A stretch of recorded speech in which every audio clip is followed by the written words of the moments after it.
the top somehow. I'll keep moving on. I won't stop now. I'll keep moving on till I reach the top somehow. I'll keep moving on. I won't stop now. I'll keep moving on till I reach the top somehow. I'll keep moving on.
Yes, my Straight Talk family, I'm sure you're familiar with that theme song.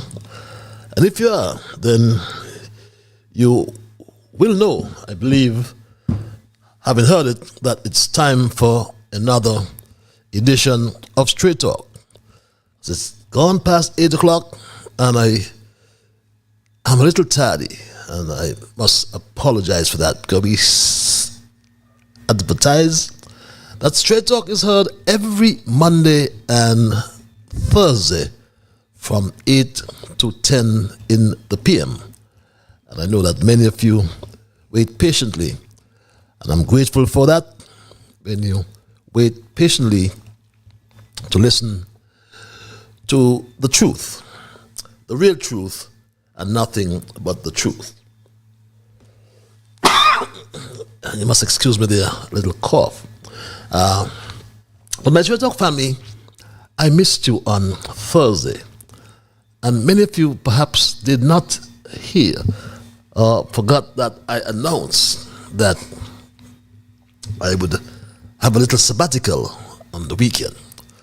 That being so, I apologize for that as well, but I must wish you here in St. Kitts and Nevis, all of you, a very pleasant night. To you here in St. Kitts and Nevis and throughout the entire Caribbean region, because we heard all over the Caribbean region and in Latin America as well.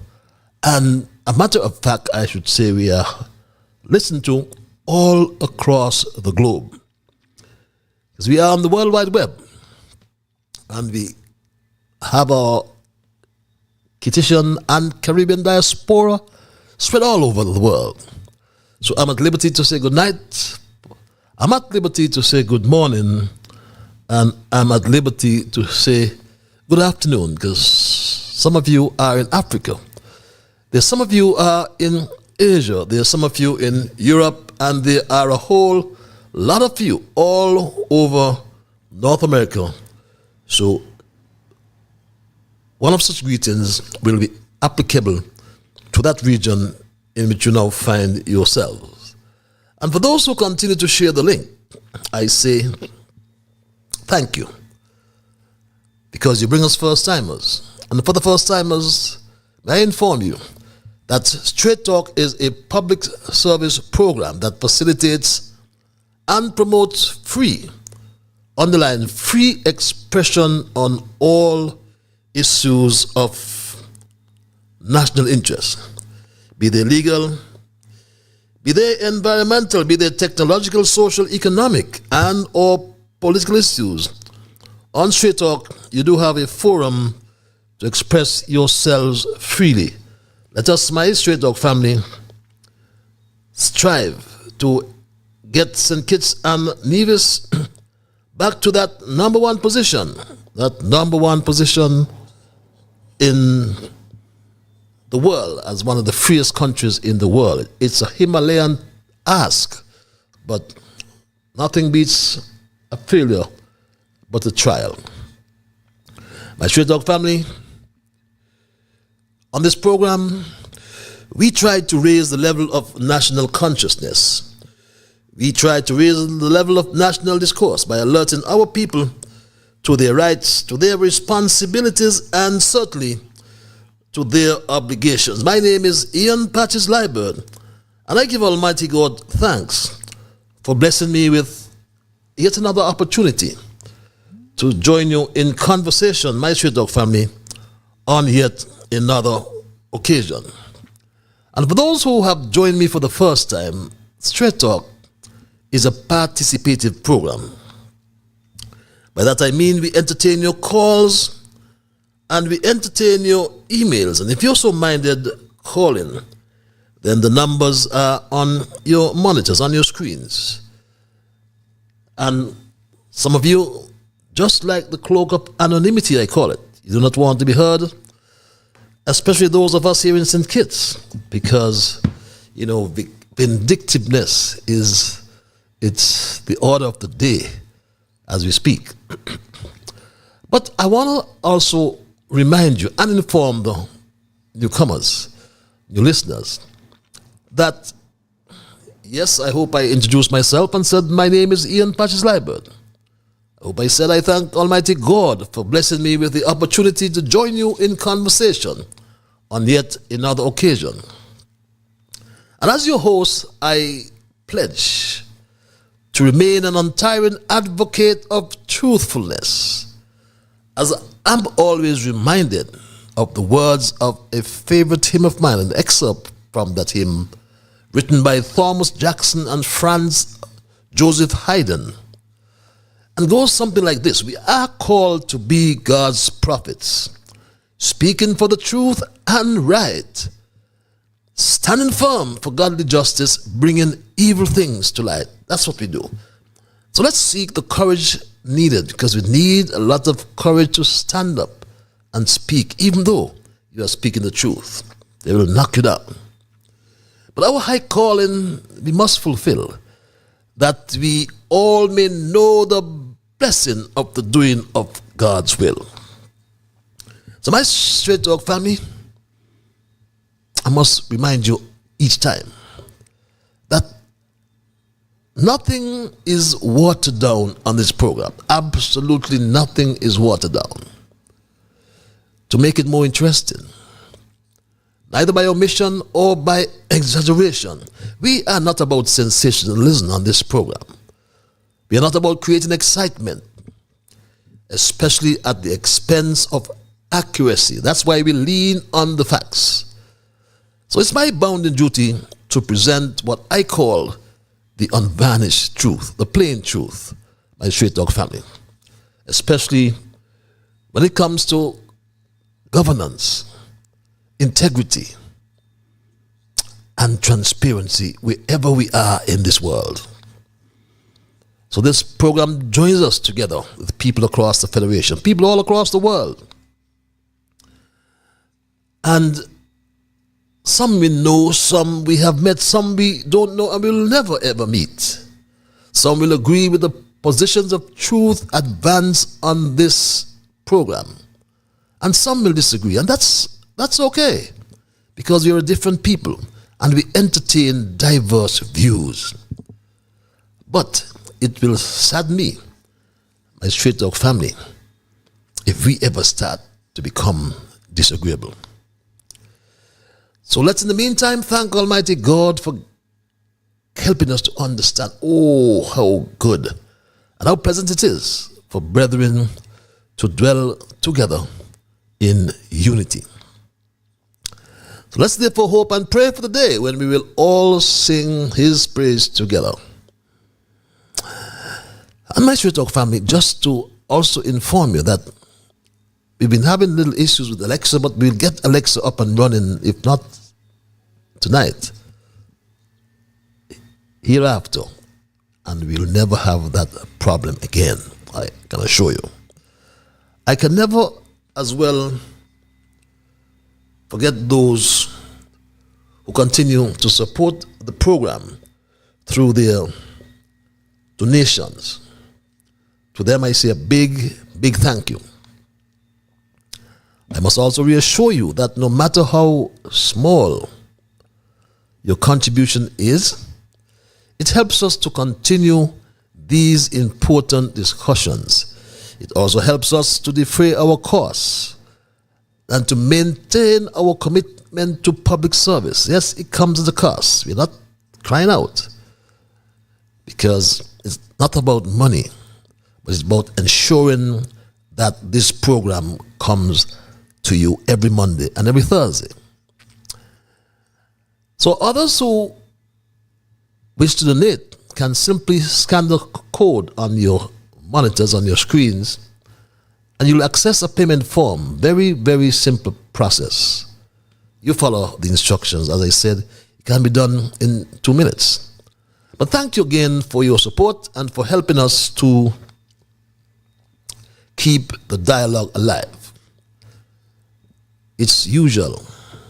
I will get into trouble, serious trouble, if I do not extend a special welcome to my Straight Talk Young Brigade. Believe me. Young Dwayne, Tristan, Shamar, Kevin Hanley Liz, young Rue Costa over there in North Carolina. Trust that school is doing well and you're still on the honors roll. Travis, Travon, from my neck of the woods over there in Ponds Extension. I saw them, was it last week? Got a hello or holla from them. I will surely get into trouble if my young grandson Neymar is not here. And his dear friend Soraya. Soraya, trust that school is going well. And that special lady in St. Louis. And of course, the Queen in Texas. But we say a very pleasant night to all. Greetings, morning, greetings in the day. But we usually begin our program with our observations in review. And that too is an integral part of Straight Talk. Then we move into our thesis. Our emails, as mentioned earlier, allow full participation. Yes, you get an opportunity to have your say as well. And my Straight Talk family, our observations review for the newcomers highlight the current issues and do some reflection. We may then ask a few questions. After observation and review, we will begin our thesis, which is normal, little monologue. And our title, I should say, of our thesis tonight, it's A New Deal, Relief, Recover, and Transform. So please don't change the platform, the link. Just spread the word that Straight Talk is live on social media, YouTube and Facebook. And as my first observation, my Straight Talk family, Straight Talk will not grow weary in ensuring that there's transparency and good governance in every sector of life in St. Kitts, but more in particular in the public sector. I read a release from the Royal St. Christopher and Nevis Police Force regarding the charging of that bus driver that was involved with or in an accident that cost the lives of some 5 persons just across the Brimston Hill area some weeks ago. Before that, we learned of the charging of a driver again in the death of a baby, young 4-month-old baby. But it baffles me, my Straight Dog family. It really baffles me. And I know many of you have reminded me to raise this issue,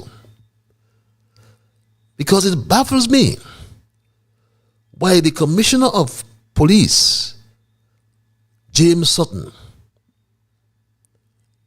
demonstrates what we call a deafening silence as it relates to the loss of Dr. Williams, young doctor, Simonette Williams. And we understand that it is a vehicular homicide.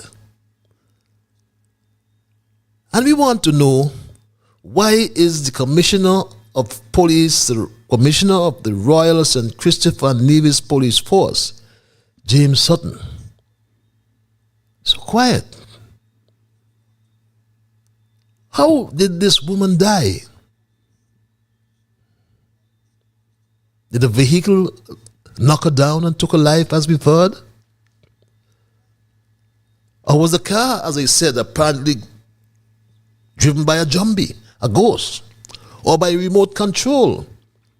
I don't know if cars in St. Kitts and Nevis are driven by remote control. We see them on the road overseas, in the US in particular. I saw them myself. I haven't seen any here.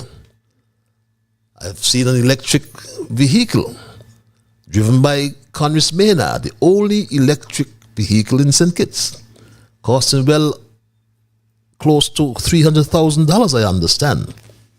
Cannot be accurate, but they cost a lot of money. And you heard the newly installed president of the USA, Donald Trump, said they're going to drill, baby, drill, and making some changes as it relates to electric vehicles, the EVs, they call them, I believe, in the US. But the country does not know. And Commissioner of Police James Sutton, Straight Talk is asking if you need help. Does the police need help?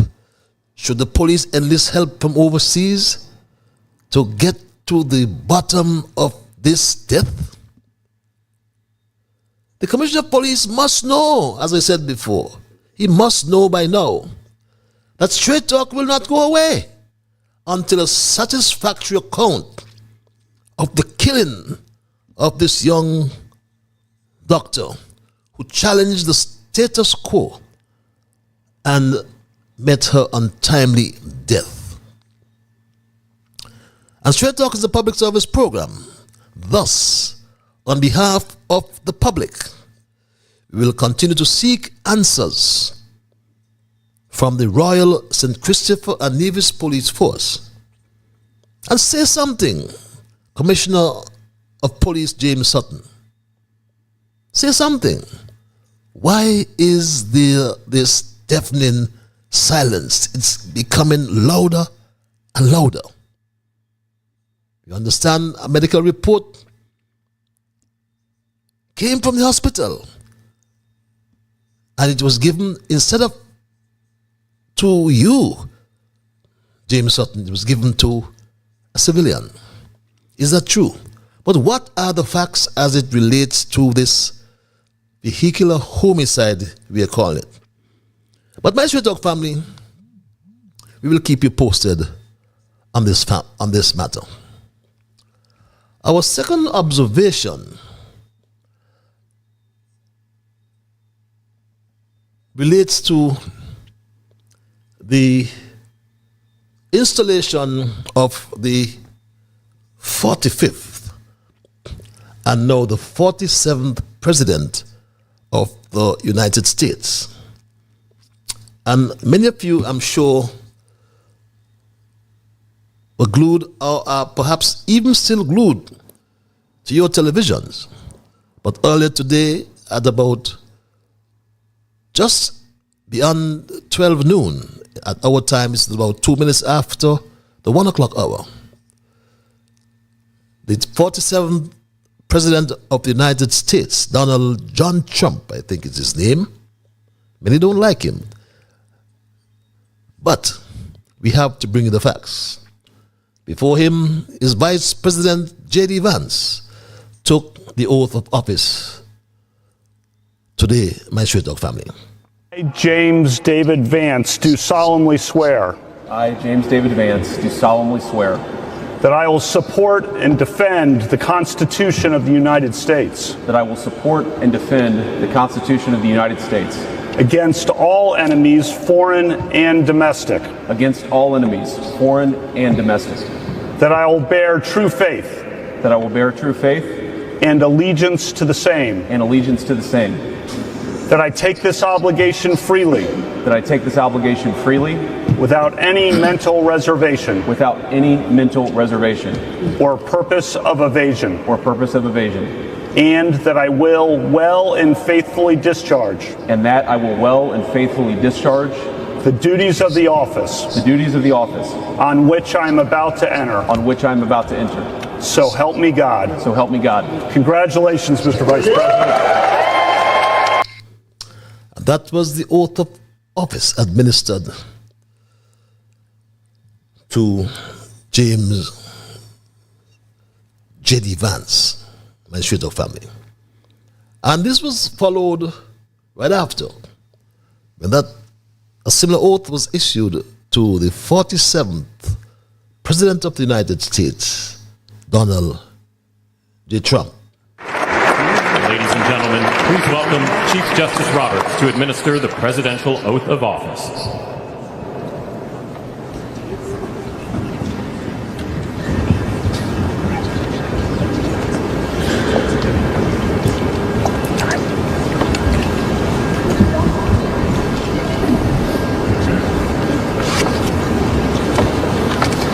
Please raise your right hand and repeat after me.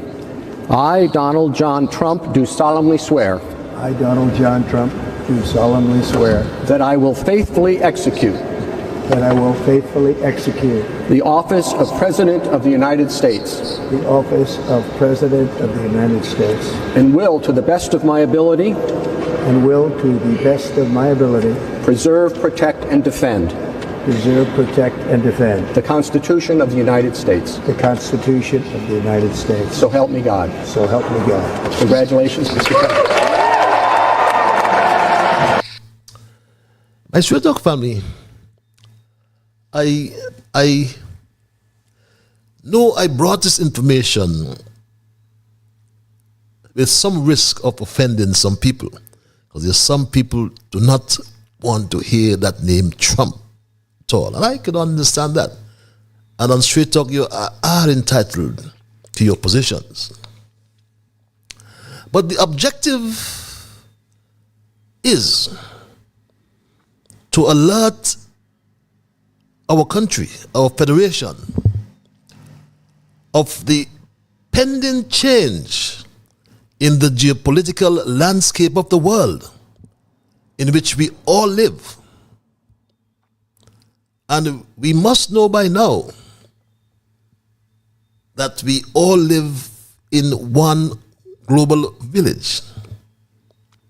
And if anything reminded us of that was COVID-19, my Straight Talk family, the coronavirus-induced pandemic. So please, do not turn a blind eye to what's happening around us and to what's happening with or within our neighboring area. The geopolitics of the world would further change. We heard of the Gulf of Mexico to be renamed the Gulf of the United States of America. We've heard so many things, my Straight Dog family. But these are my observations in review for tonight. I'll say nothing more about what happened today in the United States of America. And these happenings must be of interest, must be significant to all of us going forward. And as we move into our thesis, perhaps it's a nice point of departure to move into our thesis tonight, which I've titled, as I said, A New Deal, Relief, Recover, and Transform. And my Straight Talk family, our our Calypso monarch, King Juicy, sang his heart out on final night. My Straight Talk family, he sang his heart out on final night in December last, and captured his audience with two catchy tunes, I call them. Catchy and powerful tunes, I may add, that really appealed to the Federation. The lyrics of Juicy's first rendition, Piece to Pieces, for those who absorbed that competition, beckoned the nation to put an end to division and rebuild harmony in St. Kitts and Nevis. He implored us all to fix the crack and create a framework of togetherness to put the nation of St. Kitts and Nevis, the Federation of St. Kitts and Nevis, on the map. In his second rendition, We Need a New Deal, his most popular, Kaiso. And this King Juicy, is a newcomer, first timer, won the crown. But We Need a New Deal, it's about lobbying. Juicy lobbied for betterment, or for better treatment, I should say, and resources for his own fraternity of teachers. He lobbied through this song. School children say teachers working hard but not spent. We had to mouth to have but show up each day. Trying so hard to make an end, can't even mark with a pen. Is this the life of honest men, or is it the life of a big pen? Don't get me wrong, this is just a song. Michelina say, and open day, the old days are done. As we need to give our teachers confidence. We need to pour into our students. Surely a better plan is best than that for all them to. Let them back me up and say, we deserve a new day. Thank you. And would you believe it, my Straight Dog family, the latter, the New Deal, tells a true story about the slow student, Jeffrey Hanley, who boasted that his elevation to the position of Minister of Education in this federation was a new deal for teachers. The slow student, Jeffrey Hanley, made the announcement some years ago, sometime in August of 2022, to a rapturous round of applause at the opening ceremony of the school year at the Rivers of Living Waters Church. Yes, it's a true story. He sang about this, my Straight Talk family. Master of Ceremonies, Mr. Harris, I must declare to you as well that I'm seeing some of those things you saw in your crystal ball.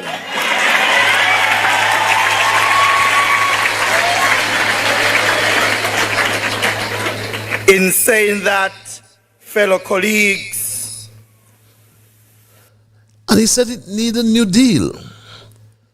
So it's nothing that we fabricated. My Straight Talk family, teachers brimmed with excitement when the slow student Jeffrey Hanley announced the plans for the ministry. Prep, according to Jeffrey Hanley, would be a thing of the past. But 2 years have since elapsed, my Straight Talk family. And we can accurately state that the slow student Jeffrey Hanley, like all his cabinet colleagues, enjoy these, what we can call, just say or try anything moments. They just say anything that comes to their mind, and they try anything. So we label them here on Straight Talk as just say or try anything moments. Yes, just say or try anything that comes to mind, even if it does not make sense. And most of them in the cabinet are guilty of that. While the slow student Jeffrey Hanley is saying anything that comes to his mind, half of the Keon High School is closed because of mold infestation. While the slow student Jeffrey Hanley is saying and trying to do anything that comes to his mind. My Straight Talk family, the nation's schools have no water. While the slow student Jeffrey Hanley, my Straight Talk family, is caught up in just say or try anything moments. The Molyneux School is still housed at the Explorers Club, my Straight Talk family. While the slow student Jeffrey Hanley gets into this just say or try anything moment. The Bastia High School construction is a top secret, my Straight Talk family. We understand some 1,200 shares have been issued under the public benefit option at $275,000 per share. And if my maths, which I've always told you is my strongest weak point, that amounts to some $300 million US, my Straight Talk family, for a school that we understand the construction cost is $100 EC million or 40 US million dollars. That's the new deal that Jeffrey Hanley promised the teachers and by extension the parents. So we ask, while the slow student Jeffrey Hanley is having this say or try anything moment or moments, who is benefiting from the nigh $700 million for the construction of the school that had no procurement according to the Procurement and Administration Act? Who, we ask, is benefiting from this school, my straight dog family. This $700 million. But my straight dog family, the performance of the slow student Jeffrey is, however, a clear reflection of the entire July administration and its inefficient and ineffective management of the entire country over the 3 years since it assumed office. The slow students have these say anything moments. He's not alone. Samuel Duggins too has his say anything moments. Remember, he told us that there will be money on trees for years now. Money on trees from the medical marijuana trade. Where is the money? Where's the money, Samal? Congress has his say anything moments as well. To build one national grid, and then he purchases 2 fossil fuel generators for which he spends $80 million. Yet he supports renewable energy. My straight dog family. Iselin or Iselin Philip boasted about paying off a student loan in one of her say anything moments. My straight dog family.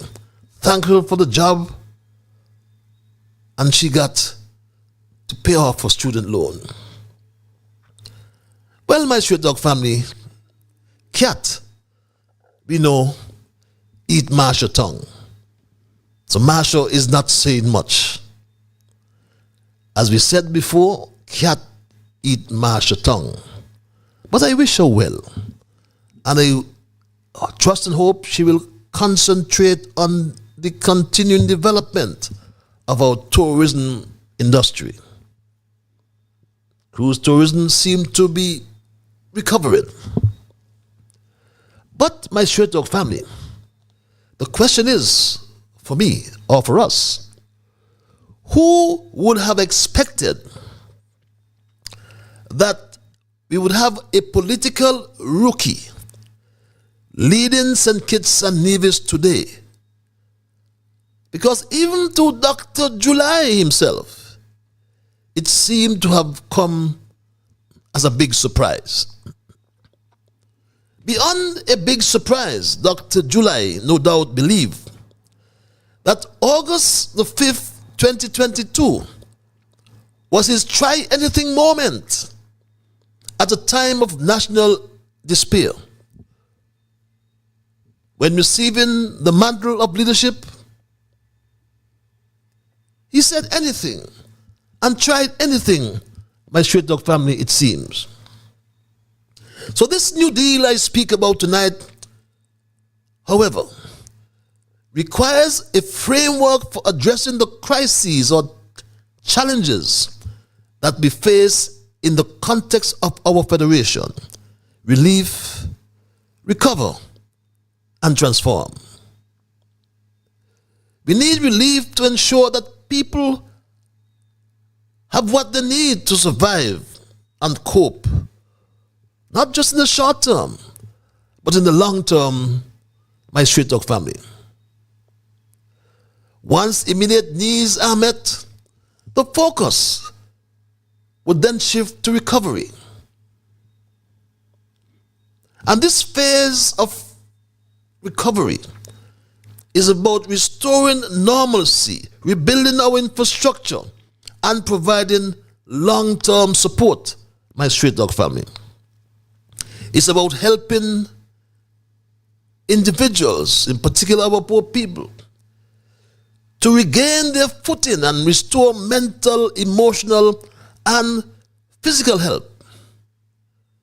Recovery is a time to learn from the crisis and identify areas of improvement or for improvement. And the final stage, my straight talk family, is where true growth can occur. Because transformation means using the lessons learned during the relief and recovery phases to reshape our practices, reshape our systems, reshape our policies in a way that makes them more resilient, sustainable, and inclusive, my straight talk family. In essence, relief addresses immediate needs, while recovery focuses on stabilization and rebuilding. And transformation ensures that our systems emerge from the crisis stronger and more equitable. Because, my straight talk family, we are in a crisis. No matter what July would say about being people-centered, he's not truthful, my straight talk family. Because he introduced a housing program, 2,400 houses, of which he has only built 2.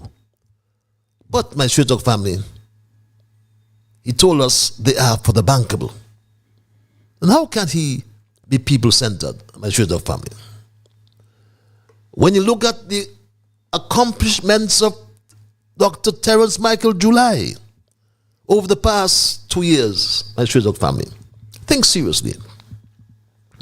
Drew continues the peace program by calling it Elevate, even though he labeled the peace program as a criminal enterprise. Recall? But he calls it Elevate and continues the program. Drew said that the prison project was criminal. Yet he turned around and signed 90% of the certificates of registration, then said Timothy Harris set him up. Terence Michael July approved $6 million from the Treasury and gave it to Cashley Allers, who can't account for 1,000 buckets, my straight dog family. Imagine one bucket or one water tank, as they call them. We call them buckets.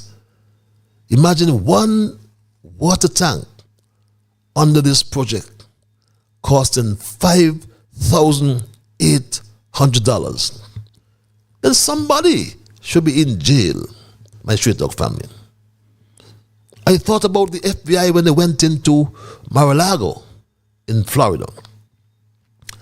And I wonder if the CID has the authority to go up at Beacon Heights and go into that room where you'll find the gold coins, a room stacked of gifts from the bribery of a prime minister or with a prime minister.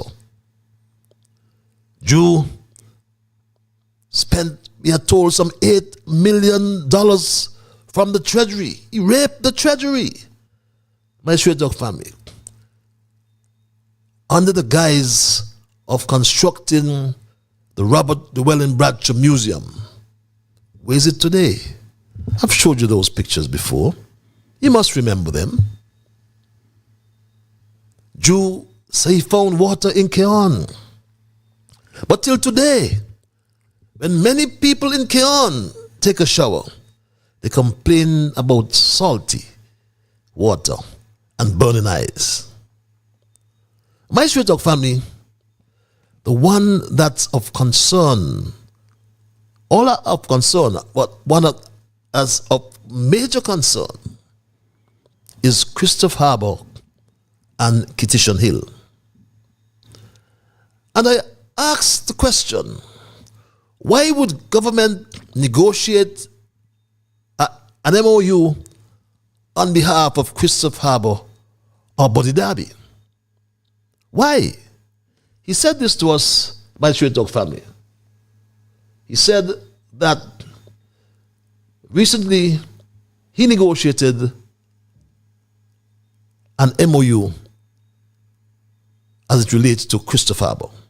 With respect to the Christopher Harbour, we are in a MOU with a very reputable company in terms of that company.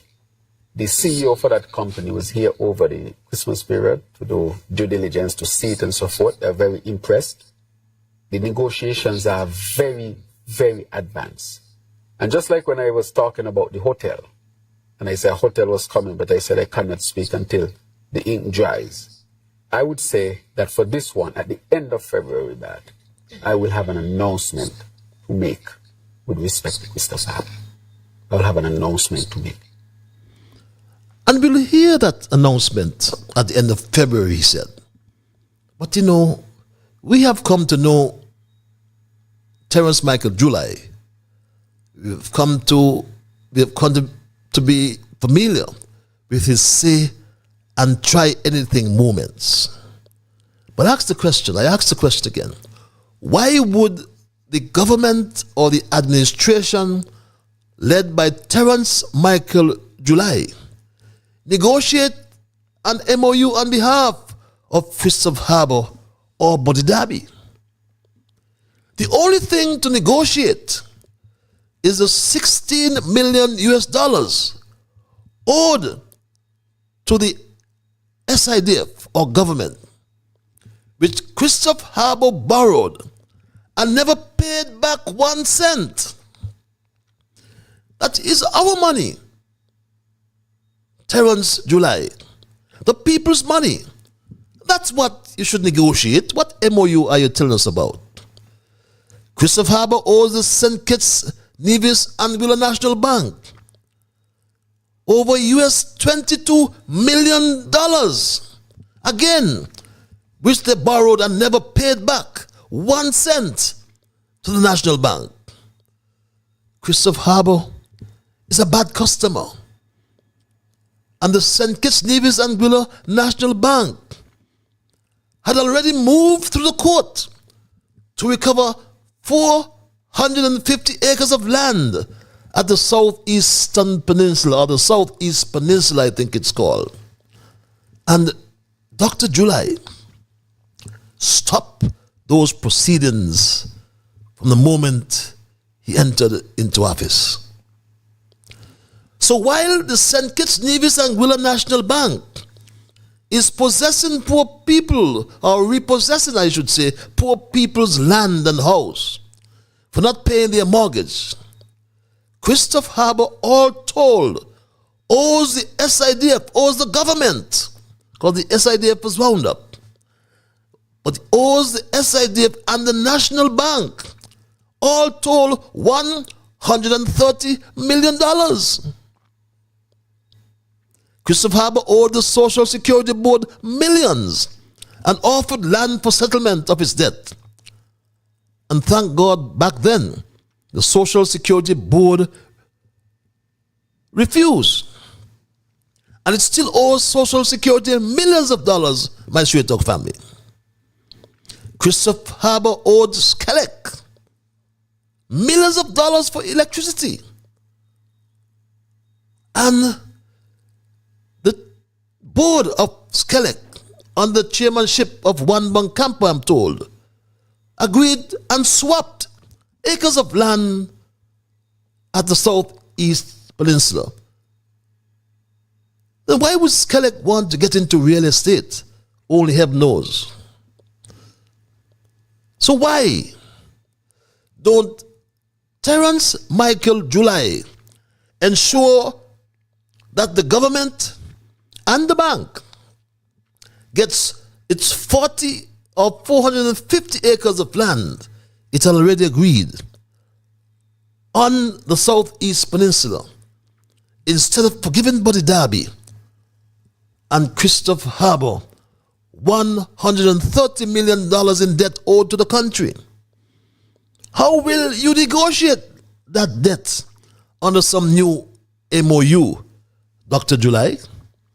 I sat right between Buddy Darby and his son when Christopher Harbour agreed to surrender 450 acres of land for the accumulated $130 million owed to the government and to the St. Kitts, Nevis, and Anguilla National Bank. I sat there between both father and son. I am a living witness to that agreement. The last thing Buddy Darby was asking for was an advance of $6 million to help Christopher Harbour in his cash flow. He was told the government cannot instruct the bank. He should speak to the bank. So we must therefore not be fooled by Terence Michael July about some MOU with Christopher Harbour. And we must not be fooled about this BBW as well. This budget boost wallet for the poor people of St. Kitts and Nevis, my Straight Talk family. We must not be fooled. My Straight Talk family, as I speak to you, July said to us that a bucket, a holy bucket, he said, is better than a bucket without a bottom. Remember he said that? This was one of his say anything moments. That's important for our country. The CBI came to a crisis point. Water came to a crisis point. Energy and electricity came to a crisis point. These are the very basic things that you would need. Economy and national security came to a crisis point as well, with how they corruptly run the program before. And so, Cornelius, you have asked that question. So I said to those persons, is it prudent that we do that? And we could not have even maintained it. If we had not made any changes, we would have lost the program, period. So here we have a decrease in revenue, yes, but we still have a program. What if we had lost the period? We had lost the period outright. Then we'll have nothing. And then the bottom would really have dropped out. Instead of having some challenges, we would have had a bucket with no bottom. And my Straight Talk family, that's the say anything moment, or one of the say anything moments, I should say, of Terence Michael July. He spoke about the budget boosting wallet, or his BBW, for $250 per month. And some people will get and others won't get. We have embarked after the last budget on a new path, which would be the BBW, the budget boost wallet, which is very innovative, and I will discuss it later on, and also the VAT reduction from 17% to 13% for a period of time to give our people an ease. So it's a very fine line between maintaining revenues and giving as much support and relief to our people as possible. But as I've said, our people is always number one. So this administration has responded and has responded positively. And so I will end my opening remarks with those words and now give the media. And yes, my Straight Talk family, he said the government has responded positively. But this budget boosting wallet, or his BBW, is short term. He said $1,500 for 6 months. But $1,500, that's $250 per month. We here on Straight Talk consider it an economic distraction from the realities of hard times in this country under this July government. An economic distraction because he's talking about a memorandum of understanding as well to boost the wallets of Buddy Darby and Christopher Harbour by writing off the debt of $130 million. So, he told you about this $130 million before. And perhaps, Straight Talk, beg your pardon, told you about the $130 million before. And perhaps that is why the St. Kitts, Nevis, and Anguilla National Banks, its financial year ended in June 2024. And to date, the bank has not convened its annual general meeting and presented its financial statement for 2023-2024. But Dr. July comes and tells sensible people about audited statements for Development Bank, no audited statements for Kitchener Hill. Tell the country, Dr. July, about the audited financial statements of the St. Kitts, Nevis, and Anguilla National Bank. Tell us about that. This new deal under this Terence Michael July administration is a bad deal. And we must, one, recover the $130 million owed by Christopher Harbour. Recover the remaining 700 of the 1,200, beg your pardon, acres of land that the Denzel Douglas administration swapped for debt owed to the bank. The government still owes the bank and has our land that we need to farm. Timothy Harris bought back 500 acres. We need a new deal to recover the $6 million stolen from the government treasury to construct the Robert Llewellyn Bradshaw Museum. This, according to you, Terence July, should have been completed for September 2022. We need a new deal to recover the $6 million from the government treasury and given to Cashley to procure 1,000 water tanks or water buckets. Under the new deal, we must first recover, then two, we must reform the economy and institutions of St. Kitts and Nevis. Why should we allow a government to go to Parliament, approve a budget, then spend $260 million in surplus, spend $260 more without an explanation to the people?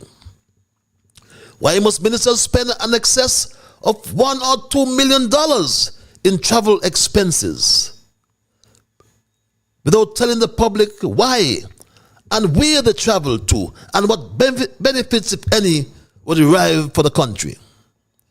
The policies of Terence Michael July will run St. Kitts Nevis over the cliff and right back into the hands of the IMF. The signs are clear, my straight talk family. Dr. July is on the wrong side of the issues when we talk about inflation, when we talk about the economy, and when we talk about crime. He's on the wrong side.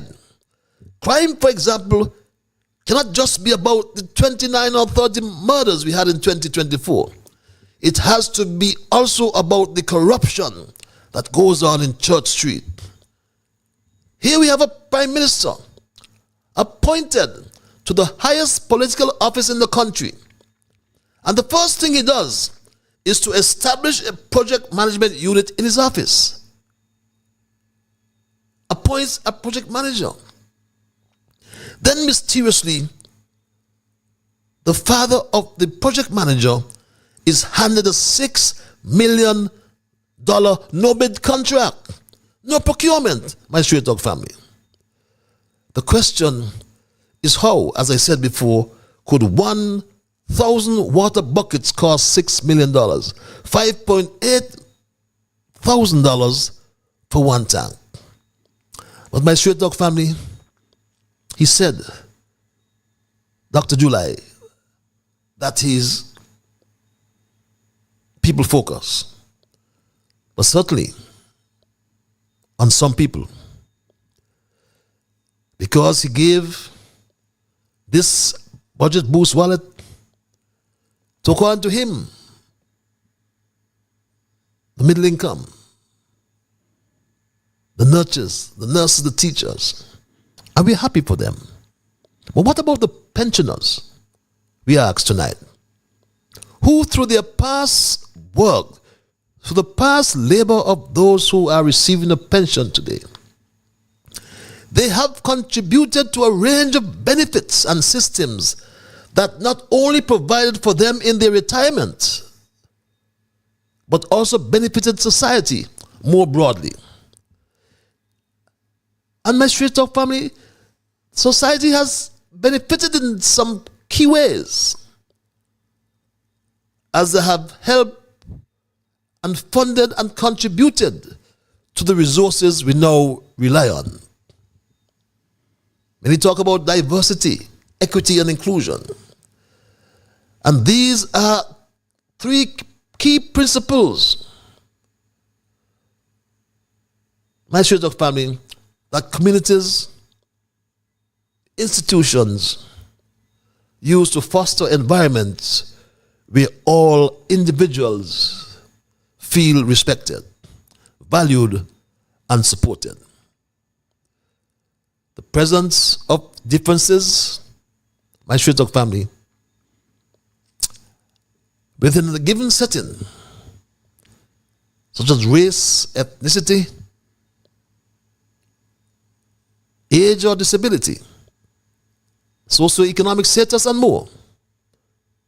We must ensure fair treatment opportunities and access to resources for all individuals, particularly for those who have historically been marginalized or disadvantaged.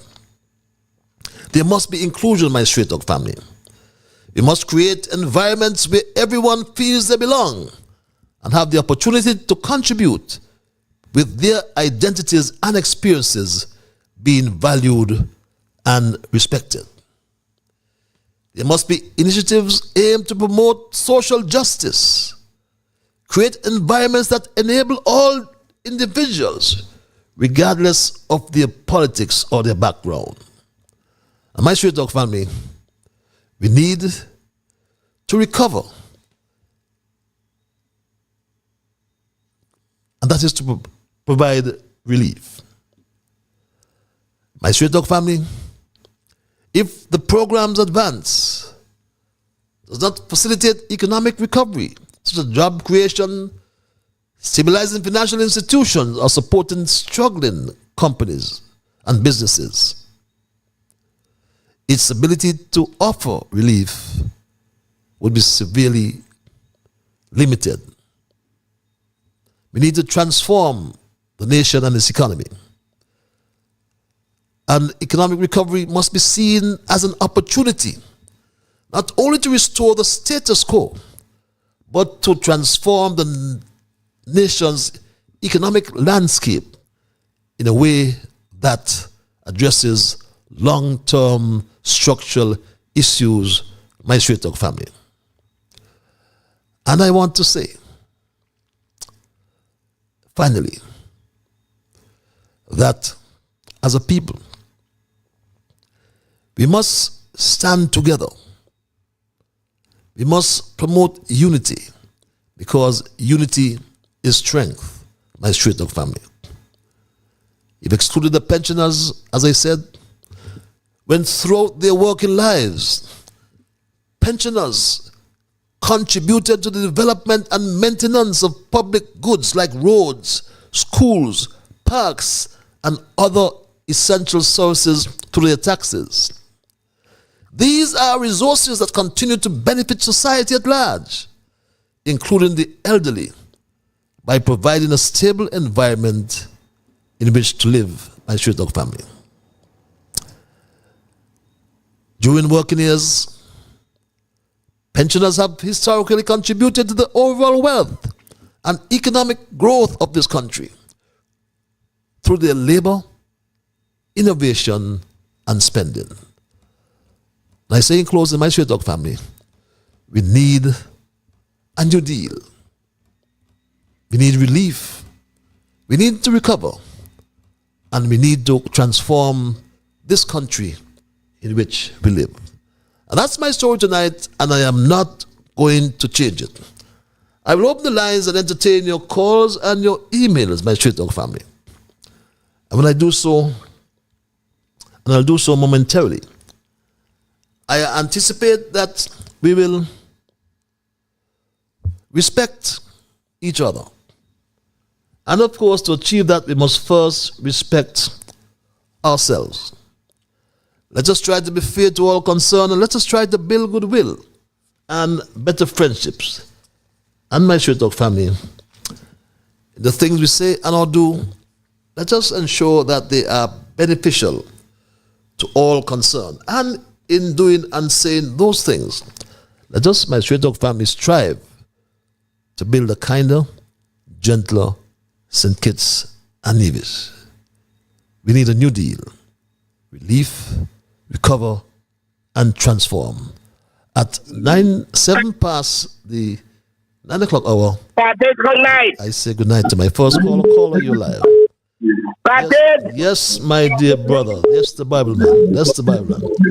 Some people tell me I am peaceful. I am peaceful. Let's take your time. Well. Take your time and speak. Yes, my lord. You will have a pleasant weekend, boy. How was the boy? How your weekend went? Productive, restful. How was yours? Boy, man, mine was wonderful. Oh yes, you went to church. I meet up a fella today, and they say he just listen to straight talk, and he look out for me to really and straight talk. That's why he just listen. No, I said, yeah. The word. Psalm 91 passage. He that dwelleth in the secret place of the Most High shall abide on the shadow of thy mighty. I will say to the Lord, He is my refuge, my fortress, in God will I trust. Surely He shall deliver me from the snares of the fowler, and from the noise of the pestilence. He shall cover me with His feathers under His wings of trust. His truth shall be my shield and buckler. Thou shalt not be afraid of the terror by night, nor the hour that flieth by day. Yes. And drop down to verse 8. Only my own thine eyes shall be reward unto the reward of the wicked. There shall, because he had made the Lord my refuge, even shall my heritage, in the Most High inhabitation. Now, this is the passage of scripture I want to bring. There shall no evil fall thee, neither any place shall come, neither thy dwelling. Yes. Now, Mr. Patrick, the word of God said, when in dwelling God, there shall no evil fall thee. Befall thee. And so, I want to tell somebody tonight, go deeper in God for 2025. And when you dwell in God, as the word of God said in Psalm 91, it says, he that dwelleth in the secret place of the Most High shall abide. You are protected. Yes. God is going to send His angel, and he's going to charge over there. He said, there shall no evil fall you, neither any plague shall neither dwell in. That is, have a pleasant night, and may the good Lord bless you and keep you. So I am praying that the Lord will take us safely to 2025. And Patrick, good things is going to happen. God is going to move in, and they're going to remove the stumbling block. So Patrick, good night. Say bye. Good night, my dear brother. Always welcome what I call your spiritual interventions. And you normally, I see, try to be first, and that's good. We look forward, and I know many people look forward to your contribution as well. And they only tell me to ask you to be a little more calm. No need to shout that much. Take your time and preach or speak the word of the Lord. Caller, you're live. Good night, Mr. Liburd. Good night, my dear. Voice sounds Welcome familiar. back. Good to be back. Good to hear you as well. Thank you. The quotation this evening: every truth passes through 3 stages before it is recognized. In the first, it is ridiculed. The second, it is opposed. And the third, it is regarded as self-evident. I repeat, every truth passes through 3 stages before it is recognized. In the first, it is ridiculed. The second, it is opposed. And the third, it is regarded as self-evident. Did you say the third is what? The third, it is regarded as self-evident. Self-evidence. Okay. Yes. We always thank you for your... Have a great evening. Thank you very much. We always look forward to these quotations that come from across the Narrows. Every truth passed through 3 stages, you know. First, it's ridiculed. The second, it's opposed. And the third, it's considered as self-evidence. I trust I have that right. And my Straight Talk family, lines are open. I got this request for publication of the JET program press release, JET press release, which reads, and I quote, "Dear Mr. Liburd, I trust this message reaches you in good health. I am writing to request that you consider publishing the attached press release about my participation in the Japan Exchange and Teaching Program, JET.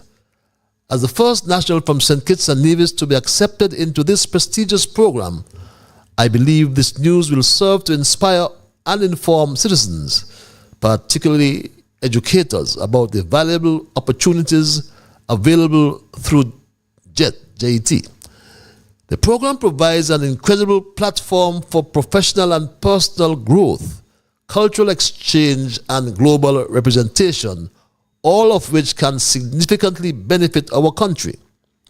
The attached press release highlights the qualifications, opportunities, and national benefits. I would greatly appreciate your support in sharing this important story with the public. Thank you for your consideration. I'm afraid, though, I was unable to, but it's the same. Yes. It says here to Alicia Crosby Thomas, teacher in the JET, a teacher and JET participant, and release updates the first St. Kitts national who joined the Japan Exchange Teaching Program, a unique opportunity for educators. But I'll get back to that. I have someone on the line holding for, I lose this individual. Are you there, caller? Hello, caller? Yes, good evening. I'm right here. Oh, I am sorry to have kept you holding. And that voice sounds familiar. That voice sounds familiar. I can see the dimples, yes. I know that voice. Yes, whatever. I'm excellent. Good to hear. Even though things are not well? I'm well. Okay. Yes, the world is listening to you, my dear. What's on your mind? Okay, yes. Okay. Please play a clip from Pete Lawyer. Remember when he went in, when he was campaigning, he said, $500 cannot do nothing, and he is going to pay more than the fire. Well, I would like to know right now if 250 is more than 5. Because whatever quality it seems to be like it's more than 5. Mr. Liburd? I work since I 12 years. 12 years in the sugar industry. When school the holiday, I gone up a place named Green Hill, go walk for what I want to go back to school. 12 round years, I start to walk. I take Providence Fund, and now I'm gone out to Social Security. And you're going to tell me that the dictator government, what they have in a thing, it's here. Won't say no money, nothing for pensioners. Is we, the long-term workers, work and serve for the wallet that he said he got out there right now. So I want to know why nothing for pensioners, and is we who make the way for the money. That's true. What he work at he has put in a wallet right now here. They take up with taxpayers' money and they go in a people's country and listen and watch everything that they do up there and come back and drop it on top of us without any explanation. And we run with it. You hear me? I agree with you. And though he gonna come around and come attack, then they not do no work on Mr. Lloyd, but them they not do no work. Then they just come in the last shower rain. And then they gone in there and take 33%. Some of them pay off the student loan in 2 years, while people take loan for a load of years and can't even start to begin to pay off for it yet. Then they just come and then they go in there and take more than an average 33%. That then they could clear the debt. But somebody else out there still can clear the debt. And what's that? Everything. They go out to people's country, they bring back here. You hear them talk about this student loan for children? You know where that come from? Trinidad. Check on how you and find out is up there or is up they come from, and they bring it, they drop it down here on top, these down here. And then down here going on, when he say $250, oh boy, it seemed to me like how they get $2,500 because when they get the 500, they wasn't so happy, but now they get 250, they happy still. I really want to know what this country have, what they feed us with, what kind of food we have eat, what kind of drink we have take, because look up to get to everybody brains. Everybody look up to gone dumb, stupid, and everything. 250, more than $500? Come on, people. Are you wake up and let the dictator government just stop walk on top of us in this country. I will need to get my pension because I don't work for that. And then they just come and then go work not yet, and they take more than me. Patrice, you have a good night. I will forget back in. I'm coming back. Thank you very much. I'm in total agreement with you because, you know, it's like telling we the people that we ought to be afraid to grow old, because as pensioners, like all working individuals, they contribute or have contributed, I should say, to the national and local government revenues through taxes on their earnings. Well, we don't pay personal income tax, yes, but the taxes in different forms, property taxes and other taxes. And these funds are used to finance a wide range of public services, including infrastructure, education, healthcare, and the same social welfare programs. And even after retirement, some pensioners may continue to pay taxes, as I mentioned earlier, property taxes. They pay consumption taxes, that, and that contribute to the public resources. So how could Dr. July be so daft that he do not understand and always get things wrong? Let's go back to the lines. Or let me callers there. Bear with me just for 1 second, or for let's say 10 seconds, because I started to read something from an Alicia Crosby Thomas, a release coming from the Japan Exchange and Teaching Program, dated 17th of January, which reads, and I quote, St. Kitts and Nevis is proud to update you on the remarkable journey of our first national who have been accepted into the prestigious Japan Exchange and Teaching Program. Mrs. Alicia Crosby Thomas, a significant achievement for both the individual and the nation.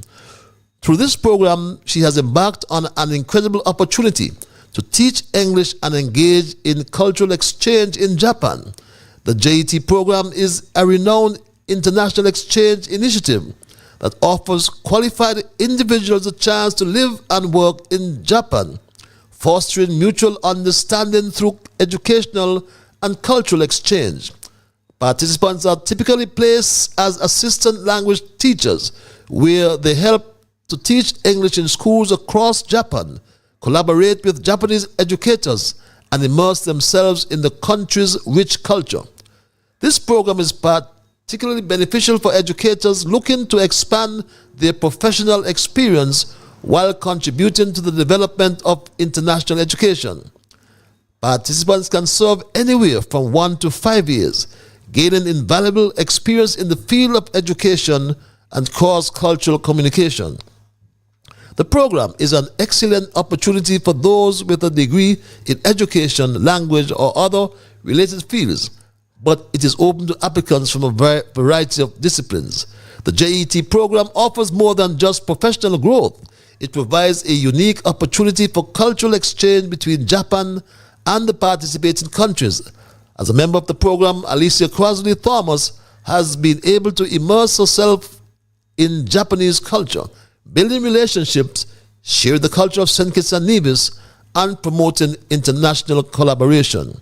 Through her participation, Alicia serves as a proud representative of our nation, contributing to St. Kitts and Nevis's visibility and reputation on the global stage. This cultural exchange helps foster goodwill and understanding, benefiting not just the participants but also the people and communities involved in the program.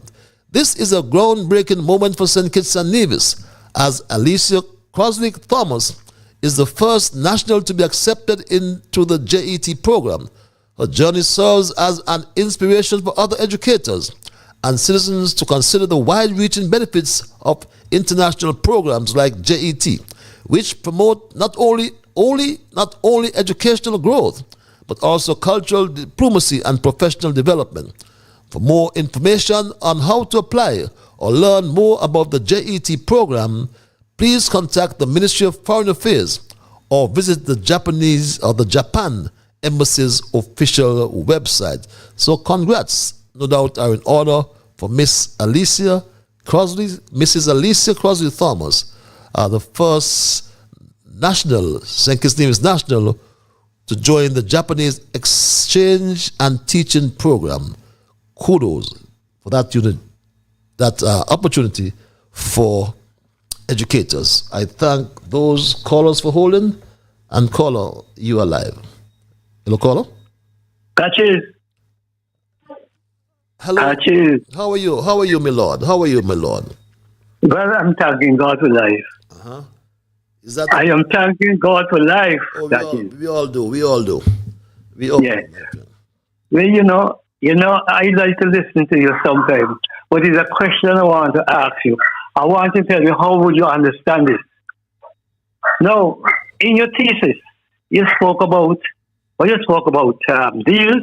A new deal, yes. A new deal, recovery. Relief, recovery, and transform. Yes. So I wanted to ask you, how would you understand this? Yes, I want to deal specifically with recovery. I want to deal with this. And what I find with recovery,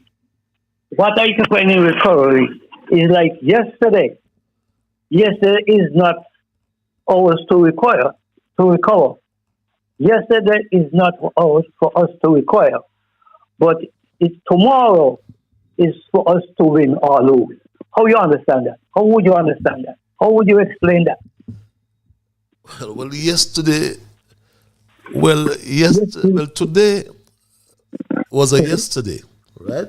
Today was a yesterday? And, well, in other words, we never fear tomorrow because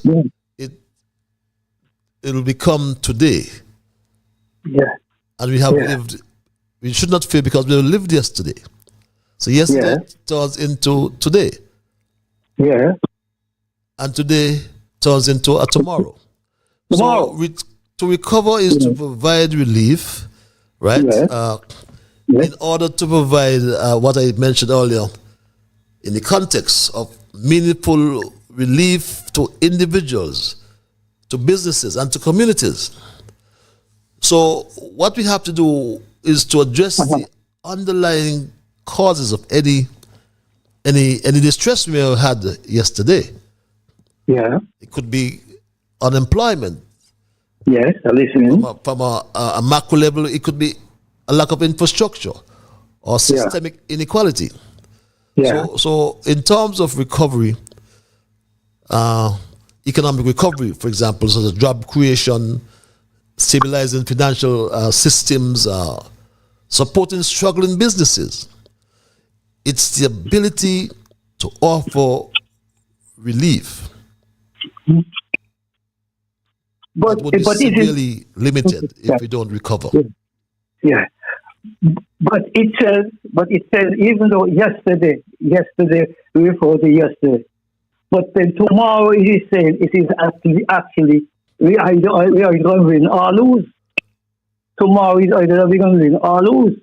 Well, we must not fear tomorrow. This is the point I'm making. We fear not tomorrow because we have lived yesterday. So let's love today. Yeah. Okay. You understand me? So we yesterday, tomorrow will become a yesterday. It will become a today. So we fear not tomorrow because we have lived yesterday. So let us love today. Understand the point? Yes, I understand. You see, I was a little fear. I just say, I agree. I was a little fear. Yesterday doesn't come.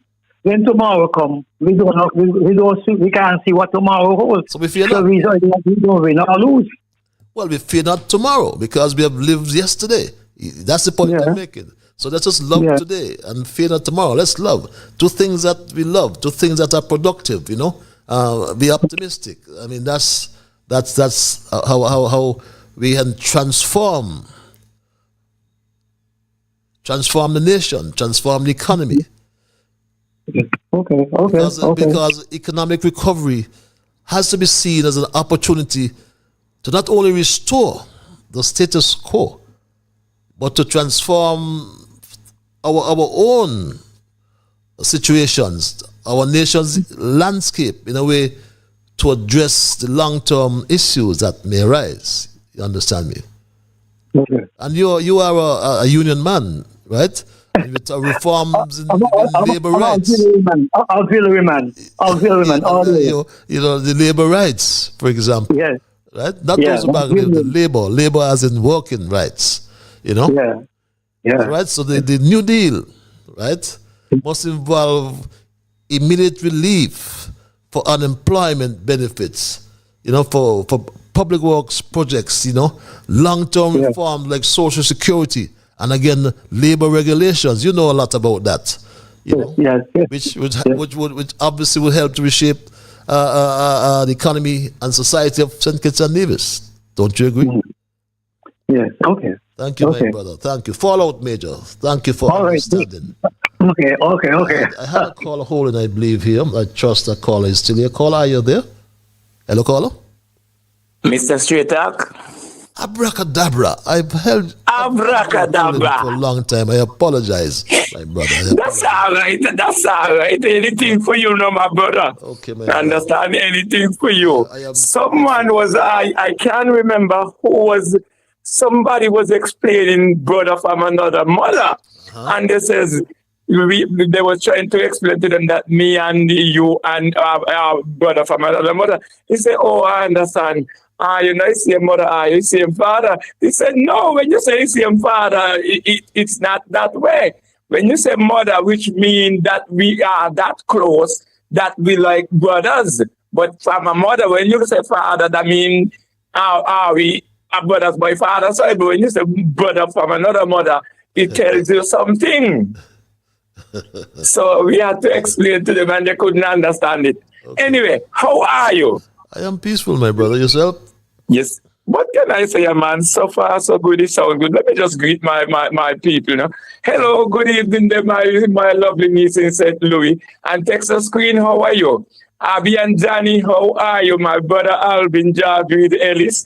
How are you guys doing? And my brother Adam. Oh, my little niece, Stephen, there in Sadler's going to be having a Kalia Stephen, I think that's her name, but I call her little baby.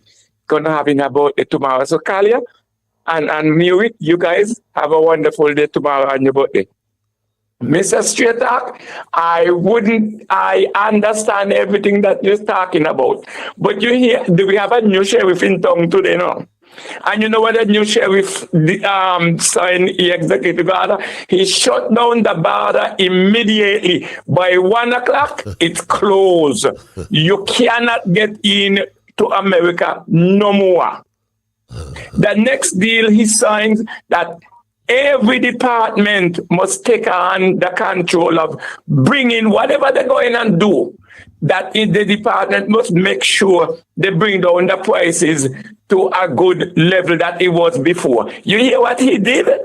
Now those two was in there, could have do the same thing. Say, well, I'm going to advise all my department to work on bringing down the price of everything that can come down. If you're going to hire, stop hire. Put a freeze and all kind of, and the only hiring people that you can hire is the military and police. Everybody else got a freeze.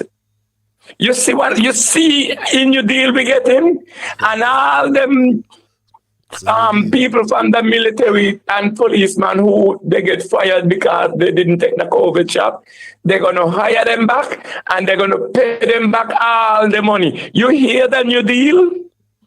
So I want to say to our government and Dr. July Pepperseed, that Tabasco Pepperseed, that we need a new deal, but they're not doing it. They talk about the new deal, but they're not going to do it. So you're going to have to fight more. You're going to have to do more. And everybody's going to have to do more to let them know that we need a new deal. Because only that new deal going to stand. And they not ready to take on the new deal because they just want to put them, not nobody else. So Mr. Stradak, he have an electric car. So how he get it charged up? I would hope he has his charger. Mr. Stradak, you just can't. Well, you cannot have a charger in your place. Well, St. Kitts have a car charging station. Well, something no right. It's a good question. Well, he's a minister with responsibility for energy, Congress Maynard. So yes, but he has to build a charging station. And the thing about those electrical cars, when they hit something, they don't know. They're completely done because they wreck the battery. And once the battery gone, insurance stop insure them in up here. You hear that, right? No, I haven't heard that, but I've seen a lot of them off the road for like Amazon. Because that's what happened, and then water cannot. The seawater come up in the road, and they run through there. Think well, them can go to water. The seawater kill all of them. All of them. So those cars, those electric, and the next thing they say, think it's a get to electric bus. You hear about it? I vaguely recall that, Yes, but they come, like I said, they're coming soon. So we got the electric station to charge those to school bus again. I don't know about this government. This government are going way ahead instead of taking the time and walk. Mr. Straight Talk, I think I talk enough and you hold me long enough. I think I done my best to put in my point. Be good. Take care of yourself. See you when I see you. See you soon. Abracadabra. Yes, my dear brother. You've said quite a lot and gave us quite a lot of food for thought. And, you know, interesting about the electricity stations for battery charges or battery charging. It's a good question that the charging of the batteries for electric vehicles is a good question that the Minister of Energy should answer. This message reads: the writing and dissemination of police press releases, especially when they are most sensitive and impactful,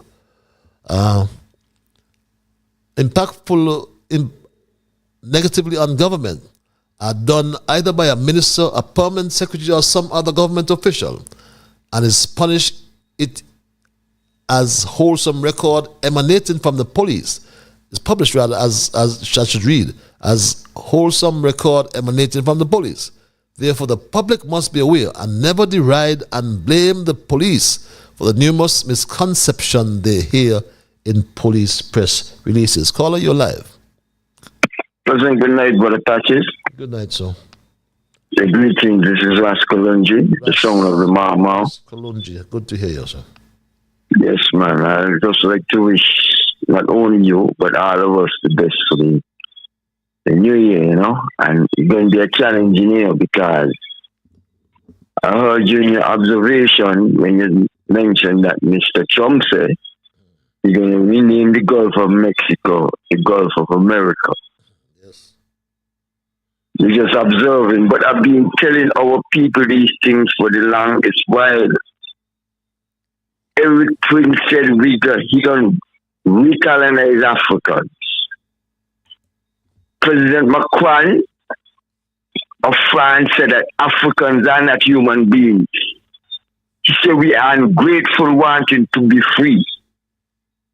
He also said ingratitude are not transferable to humans, meaning that Africans are not human beings. I mean, my brother, I'm listening tonight, you know, and I'm saying that, as I keep telling you, we have to repent for our sins that we have committed against each other. White supremacy is in full bloom. Mr. Trump mentioned manifest destiny in his speech. What is manifest destiny? Manifest destiny is that the white man have the right to rule the world. He's going to make America great again. When we going to reconstruct ourselves in terms of decolonizing our mind. You know, we're living in serious times. We're at a historical moment where things are being rearranged come since 1945 after the Second World War, where the United States reconstructed everything on its own basis in terms of, from an economic standpoint, the Bretton Woods institutions with the World Bank and the IMF. Mr. Trump also said that if you don't do business with American money or with the American dollar, you understand, you cannot do business with America. I mean, these are things, these people are saying these things, and we here in sync, it's operating like we in a world by ourselves. You know, this thing is serious. Well, that was, I'm sorry to interrupt you, but that was the objective, as I mentioned earlier, behind raising the insulation of the New Deal. Raising the insulation of Trump vice president and the president and vice president, whichever, well, president and vice president, 47 president, because it's the geopolitical landscape has changed up today. which would impact us severely. I mean, so when we say here and we feel that we can divide the country, or when a government is in office, right now the Labour administration under July only uses half of the resources, academic and otherwise, up the country. If you are perceived as a PLP or a PAM, you can't contribute to nothing here. It must be a Labour. And these are the issues, and I'm sure you talk about Eric Prince, and maybe that's why Eric Prince is making these points. And I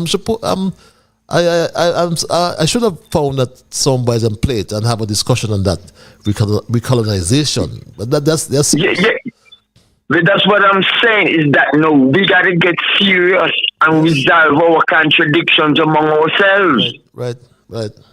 You see, that's what you talk about truth and reconciliation. I'm saying, right? Okay, for instance, do you know the United States have a plan to overthrow the Chinese government? The Council on Foreign Relations have put forward a plan to do that. Now, if they're going to overthrow the Chinese government, what are they going to do to us? But seriously speaking, though, I have somebody waiting, so I'll give you 30 seconds more. The rationale for taking over the Panama Canal, right? Yeah. Do you think that the Chinese should really run the Panama Canal? The Chinese don't run the Panama Canal. I understand. They do trade through the Panama. No, that's what Trump is saying. That's what I'm saying. Yeah, but Trump is saying that Chinese. Go ahead, sorry. Yeah, Trump is saying that the Chinese is in control of the canal. No, it's not so.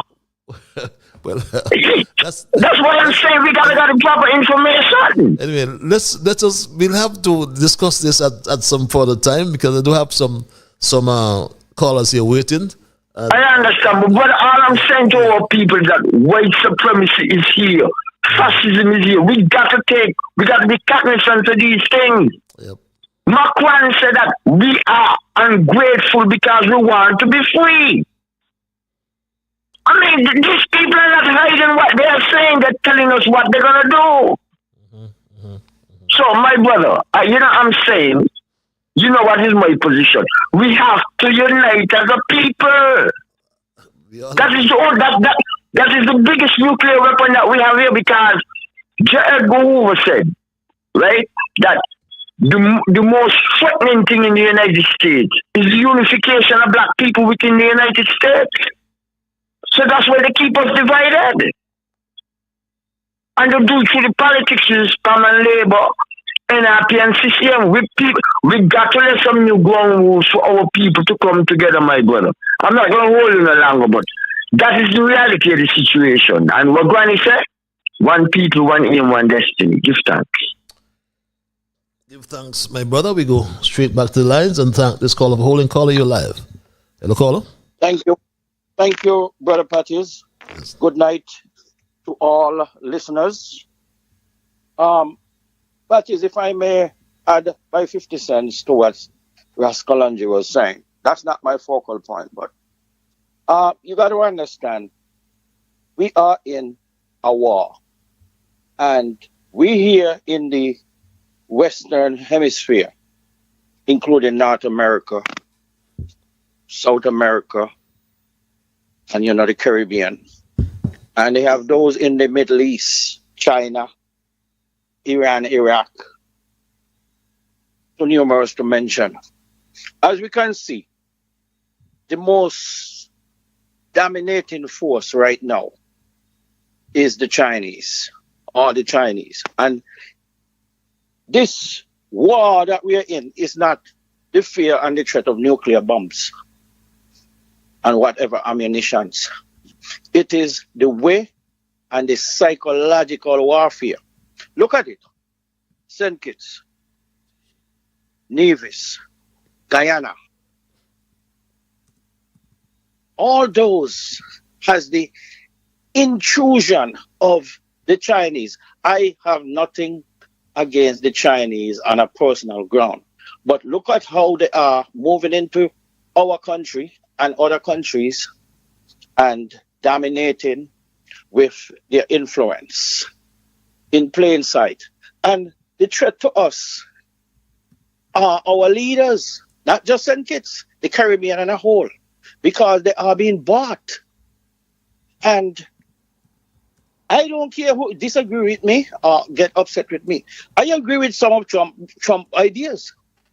Trump knows the East is against the West is against the East. And he don't, and a lot of us don't want too close encounter to the U.S. Because without the U.S., the whole world is in chaos. And the U.S. offer protection by force and not by favor to protect their borders. Because all these intrusion of invasion, they're going to come in and they're going to approach our leaders and they will be bought. And America don't need that. So America has to put out a protection on the offensive. Okay? I agree to go after the Panama Canal. I agree to go to Greenland, but I don't want an invasion. I don't want no hostile takeover of Greenland. Okay? But some might sustain that kind of intrusion. So I agree with America has to be more protective, and we all have to be more vigilant to our borders, who come into our country and who is going out of our country. Because it will be chaotic. It's already chaotic for what is going on right now. So I agree with security around America. We don't want no penetration to America, because if America get damaged, I know the Bible have its command, its knowledge about what's going to happen in the biblical time. But right now, I agree with certain things. We got to drive out the Chinese and stop allow them to get too much grounds in the east, the western hemisphere, the western territory. Let us stay over there in the east. If they want to invest, invest. Okay. Now, coming into the country of St. Kitts and Nevis, our leaders is the greatest threat. They have the ideology. They don't want the people of St. Kitts and Nevis to learn and be knowledgeable of the awareness that we are in. So they try to manipulate, they try to blackmail and bribe. I'm going to hit the $250 that they are offering, and who should get and who not get. They are biased, they are selfish, and they are out of order. Okay? You give to one, you give to all, because everyone deserves it. They haven't given anything from the dividends, from the CBI. Where are those monies going? Where are they? They are making so much idiotic scenarios. Okay? And they must think before they talk. And the leadership, full of crap. And I'm going to stay right there. And I will kneel. I will try again. I have more to say. Thank you for the time. I love all of you. Nevis. Bye for now. Thank you for the contribution as well, my Straight Talk family. You made a point that leads me to the comment to the caller before you, right? And you're right too about this budget boost wallet, because everybody pays electricity and everybody pays water. Everybody doesn't have an NHC house, but these are some of the things raised that can be used for money can be used for. But you made the point about the Chinese, and you allow the Chinese. It's okay if they invest, and I think the Rascolongi is correct in what he said about when we fact check Donald Trump about China managing the canal, and when we fact check the comments of President Trump, The Panama Canal is operated as we speak by the Panama Canal Authority, the ACP, a Panamanian government agency. However, this is the clause here. A Chinese company, Hutchison Whampoa, does own and operate the ports at both ends of the canal in the cities of Balboa, that's the Pacific side, and Colong, which is the Atlantic side. And this obviously has led to some concerns and discussions about China's influence in the region. But it is important to note that the management and operation of the canal itself remains under Panamanian control. But like I said, a Chinese company operates the ports at both ends of the canal, on the Pacific side and on the Atlantic side, the ports of Balboa and Colong. So, my Straight Talk family, I wanted to make that point for us because we are in fact, sometimes we do have to fact check, not most things, but everything. And that's why the quotation from our good lady across the channel who told us that all truth passes through 3 stages. It is ridicule, first. Secondly, it is violently opposed. And third, it is accepted as self-evident. Let's go to the lines and thank this caller for holding. Caller, you're live. Hello, caller. Yeah, good evening, Mr. Liburd. How are you doing tonight, man? I'm peaceful, my dear brother. Yourself? Yeah, pretty good. Let me get straight to it, man. Mm-hmm. On the last program, 2 persons I want to address. One was an emailer, and one was an informed caller. And to the emailer who referred to me as a Yankee, I definitely want to tell that person, at least I'm not a fly-by-night Yankee. The way how I talk, I have earned that by being around my peers in this country called USA for X amount of years. And I ask that whoever that person is to cease from referring to me as such. Do not worry about my accent, but worry about the content and the messages that's coming out of my mouth. And to the caller who's referencing that Brian clause that I keep talking about, like my colleague from New York, I know he already clapped back because he was referenced that night. And he mentioned tonight that concerning the BBW, I think he said tonight that you give to one, you give to all.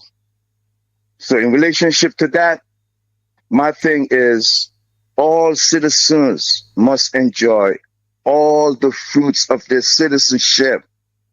No one segment of the community supposed to be left behind. And I know in this country, BBW is sometimes refers to big black women or big beautiful women. And I don't know if that's what Dr. Drew got on his mind, but $250, it's like crumbs.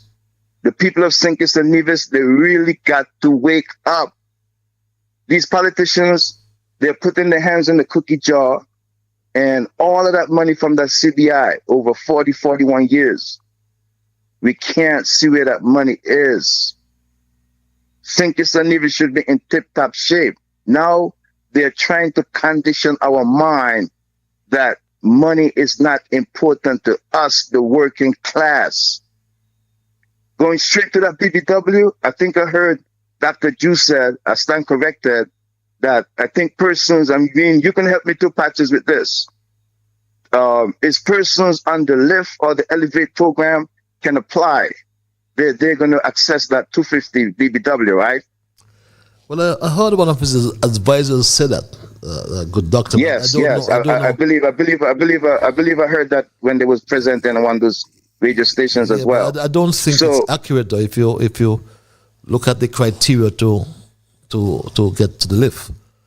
But I heard him mention. Yeah, but what? I heard that. I heard that somewhere. So what I'm extracting from that is that the persons who are, targeting the pensioners, why would those persons on the lift or the elevate be able to access that BBW, but the pensioners can't? That's what my question would be in relationship to that. Okay. But different than that, as I got those housekeeping stuff out the way, hail to the new commander-in-chief in the USA. Like I'm gonna get back and point something out to that caller who was referencing me on that last program. I'm a naturalized U.S. citizen, bro, and I'm gonna start talking like I'm a Yankee if he wants me to. But I have my navel string was buried in cotton ground, and for all the time I'm talking on here, I am not one of those persons that's hiding behind the cloak of amenity. I'm one that's very outspoken, and I'm putting my name out there. Anybody in St. Kitts and Nevis, they want to know where I am, they know where I am, and they know where I'm from. Cotton Ground Village in Nevis. You go over there and ask about me and ask who I am, and you will find out very easily. But I'm not running or hiding from anyone. I'm not scared of nobody in St. Kitts and Nevis. I already put that out already, and I'm putting it out again tonight. Those persons in St. Kitts and Nevis who are scared to talk up and scared to stand up to what's going on there in the country, they need to start getting some courage. And I have a newfound hero, Ibrahim Traoré, the leader of Burkina Faso. Okay. He is the only one I'm seeing making changes in his country. And in St. Kitts and Nevis, they need to follow that lead and follow that model. And we need changes and progress. Real changes and real progress need to come to St. Kitts and Nevis. Otherwise, the status quo remain. And when the status quo remain, we're just going to keep percolating and going around in circles. Okay, my brother. And that's my small contribution for now, man. Thanks a lot. Thanks always for your contribution. Always straightforward. As you said, you don't hide behind any anonymities. But caller, I want to thank you for holding your line. Hello, caller. Greetings. Greetings, my dear brother. Ras Aya. Blessed love and honor to you, brother Patches, and blessed to your listeners of Facebook and YouTube and your communicate within Facebook. So, I would just like to share some vibration that I was only able to listen to your program tonight. Just to curtail on the old cocaine dealer that we have now as a sitting president in the United States of America, that this thing will be able to find itself in the question that I put against all administration in St. Kitts and Nevis. What will they all do within when these people who portray themselves as good intention but have the dirty ways within the corporation, because America is one of our corporation, not administration. Now, Did you say he's a cocaine dealer? That's what you said? Yes, Donald Trump is a cocaine dealer. I thought he was a real estate magnate. Oh. Real estate was. He do what kind of asset. Okay. We could show that there with all profit pool there. Right. But anyway, just to show something, that centralization of power is hitting our people and this part of our development. When we look at how these politicians in our region and even the administration that is sitting in our state of affairs, as we call it, they are aligned within the essence of white supremacy, not people equality. You see? And that is why we ain't going to get nothing better in a change unless we educate of how we can emphasize and change in matters that we face. Because much people just looking for some kind of party handout. We're not in a party handout here, you know. It's either we revolution stand or you're the out of Babylon. And we're ready to have a revolution stand. Because this system is a fraud way over the whole entire world. Even the president just outlined that he would like to salute the commander-in-chief. That's a cocaine dealer you're saluting to. A fraud job. who have done wrong to the general public in the world when he was president in 2020. What is your source of other information, though? About information? About the cocaine dealing. Well, you can't watch these business entities them that he say he claim. You think they want to have other parties? He got casino what emphasize all kind of dealing here. You think we just talking because we want to talk it? Yeah, we show you that the facts are there to show. That doesn't provide us a basis. That doesn't provide us a basis. I think deeper than what you talk here. Well, we like to ask you a question I bring to you. What is paralysis of analysis? What does that mean? What is what? Paralysis of analysis. Well, what does it mean? Tell our listenership because... No, I'm asking you because you're the educator. I'm learning from you, you know. Yeah, you're very technical. Nice to hear. Anyway, I will just left it up to you, but I will just like to share the general public that this time now we open our eyes and start educating ourselves from the demon system, because if we not open our eyes, that even though they're trying to say that Biden do and say he pardoned Marcus Garvey for something that Marcus Garvey didn't do wrong. You not pardon that man. You need to exterminate the virgin because he didn't do nothing wrong to America. And to know America still have that case handing over against our elder Marcus Messiah Garvey. So we're saying fire for that pardon there to you, because that is not a right move. We want to exterminate Marcus Garvey from the wrong dealing that you all exert against him in his time as being a black nationalist for our people. Okay, give thanks. Give thanks, my brother. Ras Aya. I have some emailers. My emailers, don't worry, I'll dispense of all of them. The premier is Bareface, reads this email. Shameless, arrogant, bumlicker and beggar to Dr. July. He has sold out his island, his party and himself to be a tacit member of the Labour Party for greed and selfishness. He has no shame whatsoever and is just a lie or even more liar than Dr. July, reads this email. This other email reads, my Straight Dog family, I agree with Mr. McMahon. The nonsensical excuse given by the Prime Minister at his queer table press conference is a farce. He probably thinks that all of us are stupid. To blame the change of leadership at the World Bank for the long delay of the fair share for Nevis is just a red herring. A simple matter that will not even reach the office of the World Bank president. That will be dealt with by some junior staff. It will not even take a day for them to make the calculations and to remit their findings and recommendations back to the Prime Minister. The World Bank president is a busy man and has no time to waste with these silly matters. Devon Cornelius, you know that too. But you are so timid and so afraid of Dr. Drew that you fail to answer McMahon when he asks you if you believe that story, that the change of leadership at the World Bank is causing the delay of the fair share matter. Dr. July, you too lie, man, and everybody has found you out. Now, as a big liar, you cannot be trusted. He try anything, as I said, this is say anything moment that he gets. Mr. Carl Brown, you know these pamby-namby so-called journalists would not ask him any challenging or hard question. Yes, he sounds so stupid and dumb with his unwavering Nancy story about Team Unity didn't do anything about water, electricity, and building of roads, etc. We all know that is, as you just suggested, the Prime Minister is a liar to be making those claims about Team Unity government.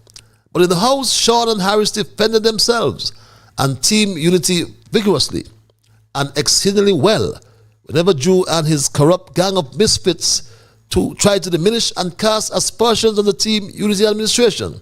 Not so with those three groundless blind mices from Nevis, parading as the official opposition.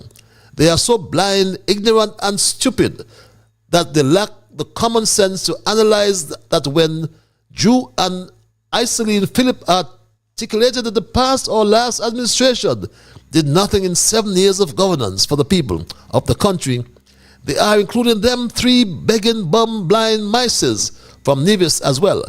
But because of their dumbness and stupidity, they think it's Harris alone he's referring to.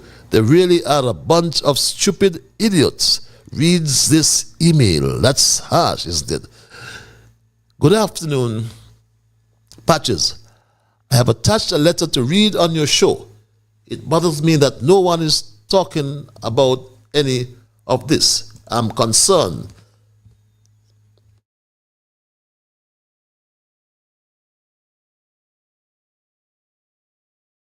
Beg your pardon, my Straight Talk family. And it's not normal that I just start reading the letters, but it says, Patches, good night. All it not again. We need free and fair elections in our country. I write to warn us all that a matter of grave concern is about to drop on our nation like a time bomb. Labour is trying once again to change constituency boundaries in order to get all 8 seats in St. Kitts, like they did in 2000. A recent post on social media reminded us of the horrible events that happened on Friday, 16th January 2015, when the Douglas Labour government tried to change electoral boundaries in Parliament at the last minute, behind the people's back, only for the Privy Council to stop them 3 days before the election, and those changes were struck down. I have every respect for Mr. Wycliffe Morton, architect, local preacher at the Moravian Church, who is the chairman of the Boundaries Committee. I understand he is about to go away to pursue studies to become a full minister of the Moravian Church. We wish him well, but he must be scrupulous and do the right thing for the people of St. Kitts and Nevis. Chairman Morton receives recommendations from the committee to make a report to send to the Governor General before it goes to Parliament. He has to manage the process properly. We call on him to consult the public. He must have town hall meetings in St. Kitts and Nevis. The general public should have a say. This is not a Labour thing or any other party. The boundaries must be fair and follow the rules. My fear is that Labour want to reset and come back with the same boundaries from 2015 that was struck down by the court in order to fulfill their promise of all 8 again. One leading politician from the East was heard saying so to some comrades just recently. Mr. Morton should not allow the Labour government to make him lose his way. Let your conscience be your guide. Mr. Wycliffe Morton reads this email. This other email reads, my Straight Dog family, this other email reads, where am I? Yes, I'll dispense of all the emails tonight, I promise you, and I always keep my promises, believe it or not. And good night, Patches. The old fable that one never misses the water until the well runs dry became a reality last week, Thursday, when all and sundry tuned in for your show and it never came on. We were worried about you and prayed for your safety and well-being. We were literally starving for the continued current information that your show disseminates to us bi-weekly to keep us abreast of the continued failing of July and his wicked Labour administration. Thanks be to God, Patches, that you are back on tonight in your continued quest to keep us, the citizens of this great nation, informed of current affairs. Patches, what I admire most about your show is that it is of such high standard, disseminating fairness wherever and to whomever it is due. You are mature enough to say when you are wrong. You give credit to the government whenever they do something right, which they hardly do. And you even big up the snake in Nevis whenever he do something right. I admonish you, Patches, to continue to labor in the vineyard of this nation and be not weary in so doing. Because when history is written, the name Patches and Straight Talk will receive a crown of righteousness for a job well done, as the only voice that speak up and call out this wicked government for all the injustices and failures being done to the good citizens of this nation. There is no doubt, Patches, that July have the media muzzled. The DPP seems to be a castrated man and has lost his balls or cat got his tongue, or he was given a big dose of hush And now even Big Lie seems like he can only come live when his master July gave him a little dirt on the so-called engineer. Barring such, Big Lie seems complicit with July in selling out the foot soldiers, just like the Africans did in the slave trade.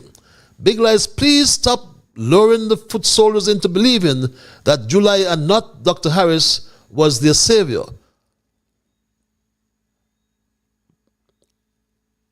Because of all you are doing, beg your pardon, is to sell them back into their ancestors' slavery for 30 pieces of silver. I pray that the foot soldiers are coming to their senses before they find themselves in the hull of July's ship, being sold back into slavery. The foot soldiers are no longer businessmen and women as they were on the Unity. All they end up with now is hoe and fork and order to till the land to export Tabasco peppers like back on the sugar plantation. Come on, Big Lies. When will you wake up from July-induced anesthesia upon you for you to be like Patches and consistently report on the true state of the nation as to the glaring failures of your so-called friend July and his government? Stop saying yes to Massa, July, and stop singing the chorus of contender song, Nothing to Sing About. Thank you, Patches. Reads this email. And I know quite a lot of folks are concerned about my health. I'm in a state of good health. I just had some things to do on Thursday, but I'm humbled by the commendation given. And I'm in the vineyard.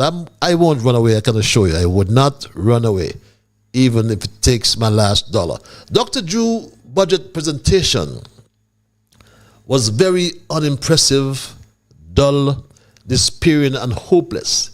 It lacks substance. All I can recount from the empty address is about the past administration, the Development Bank, Harris, Social Security, and empty promises. Talking about the country was willfully opened up late for tourism because of politics.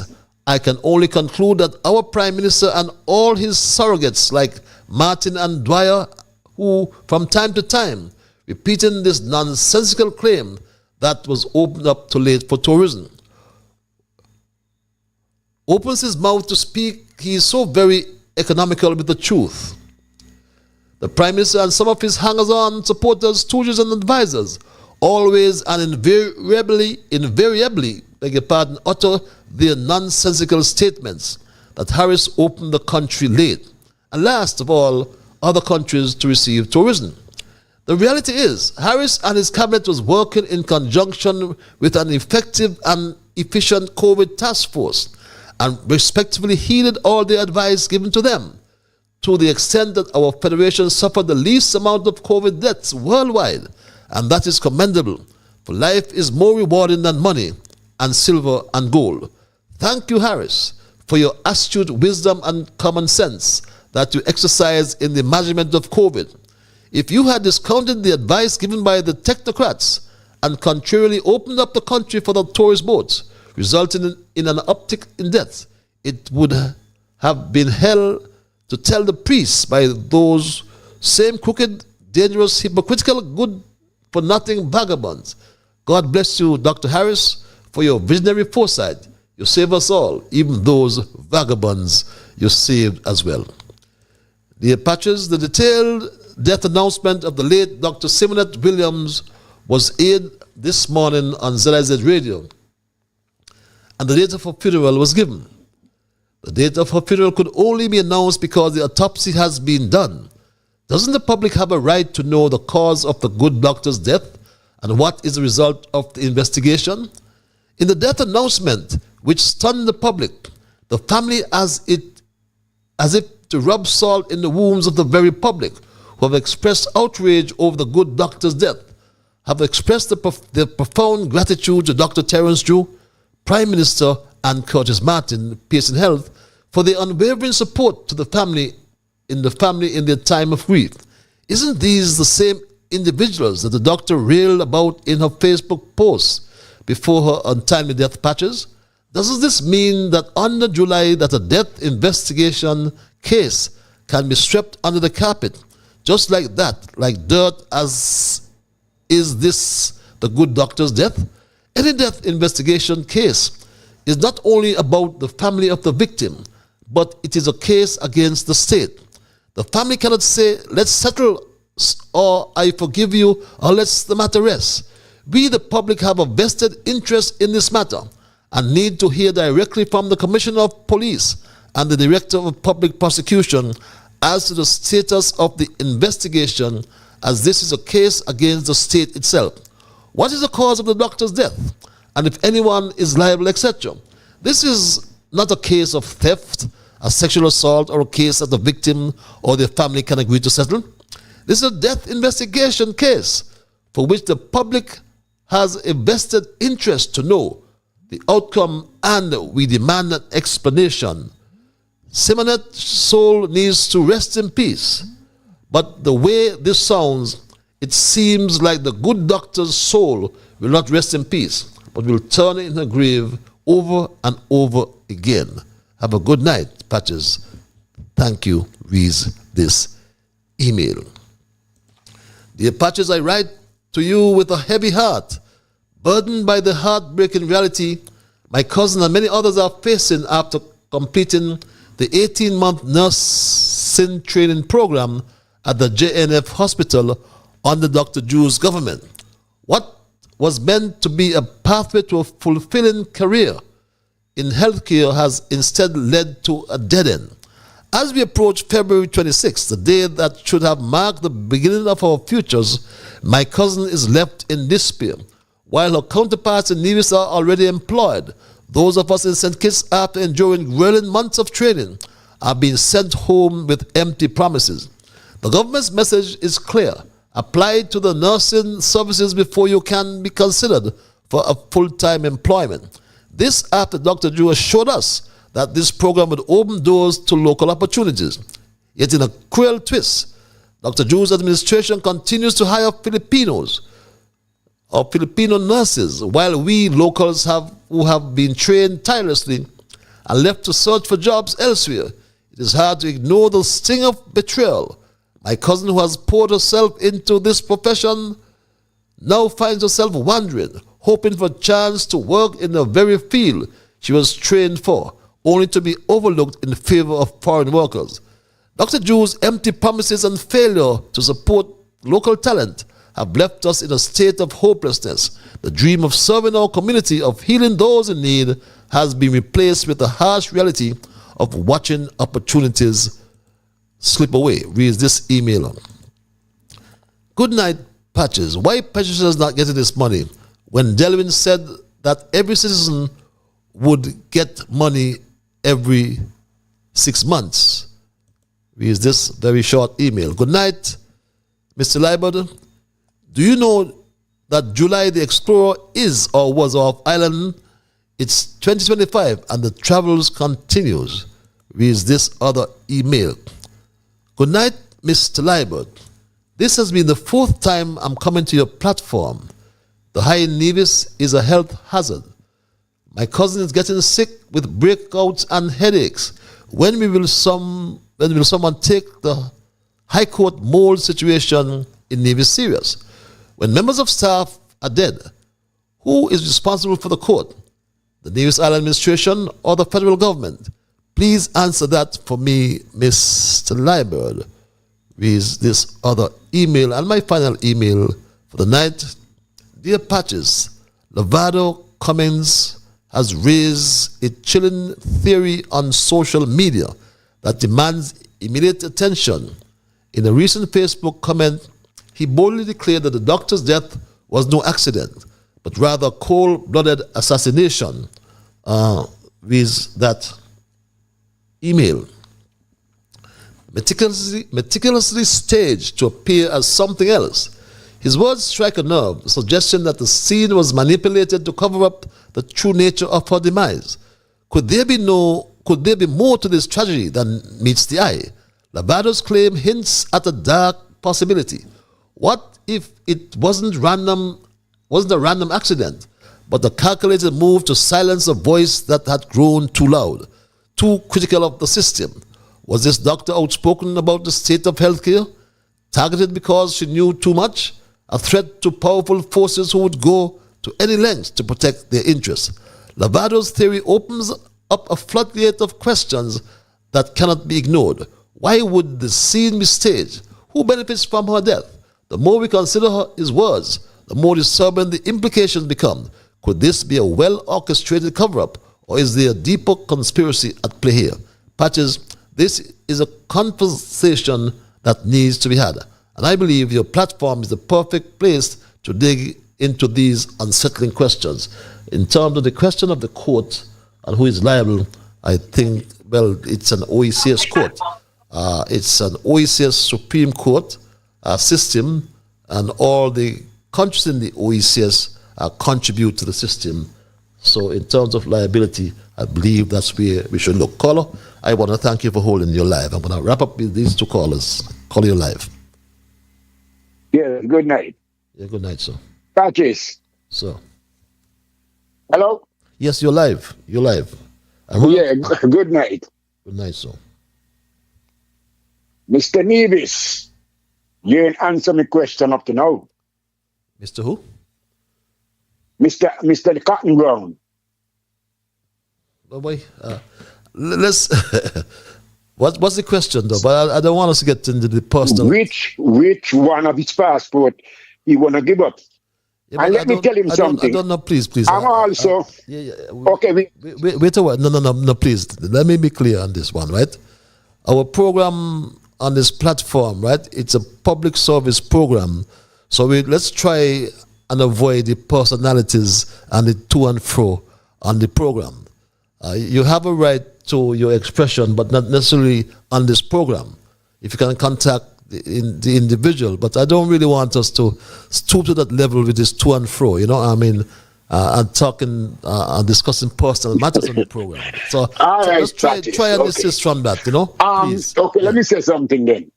Yeah. I'm a Kititian, a born Kititian. I live in America. I'm a citizen of America.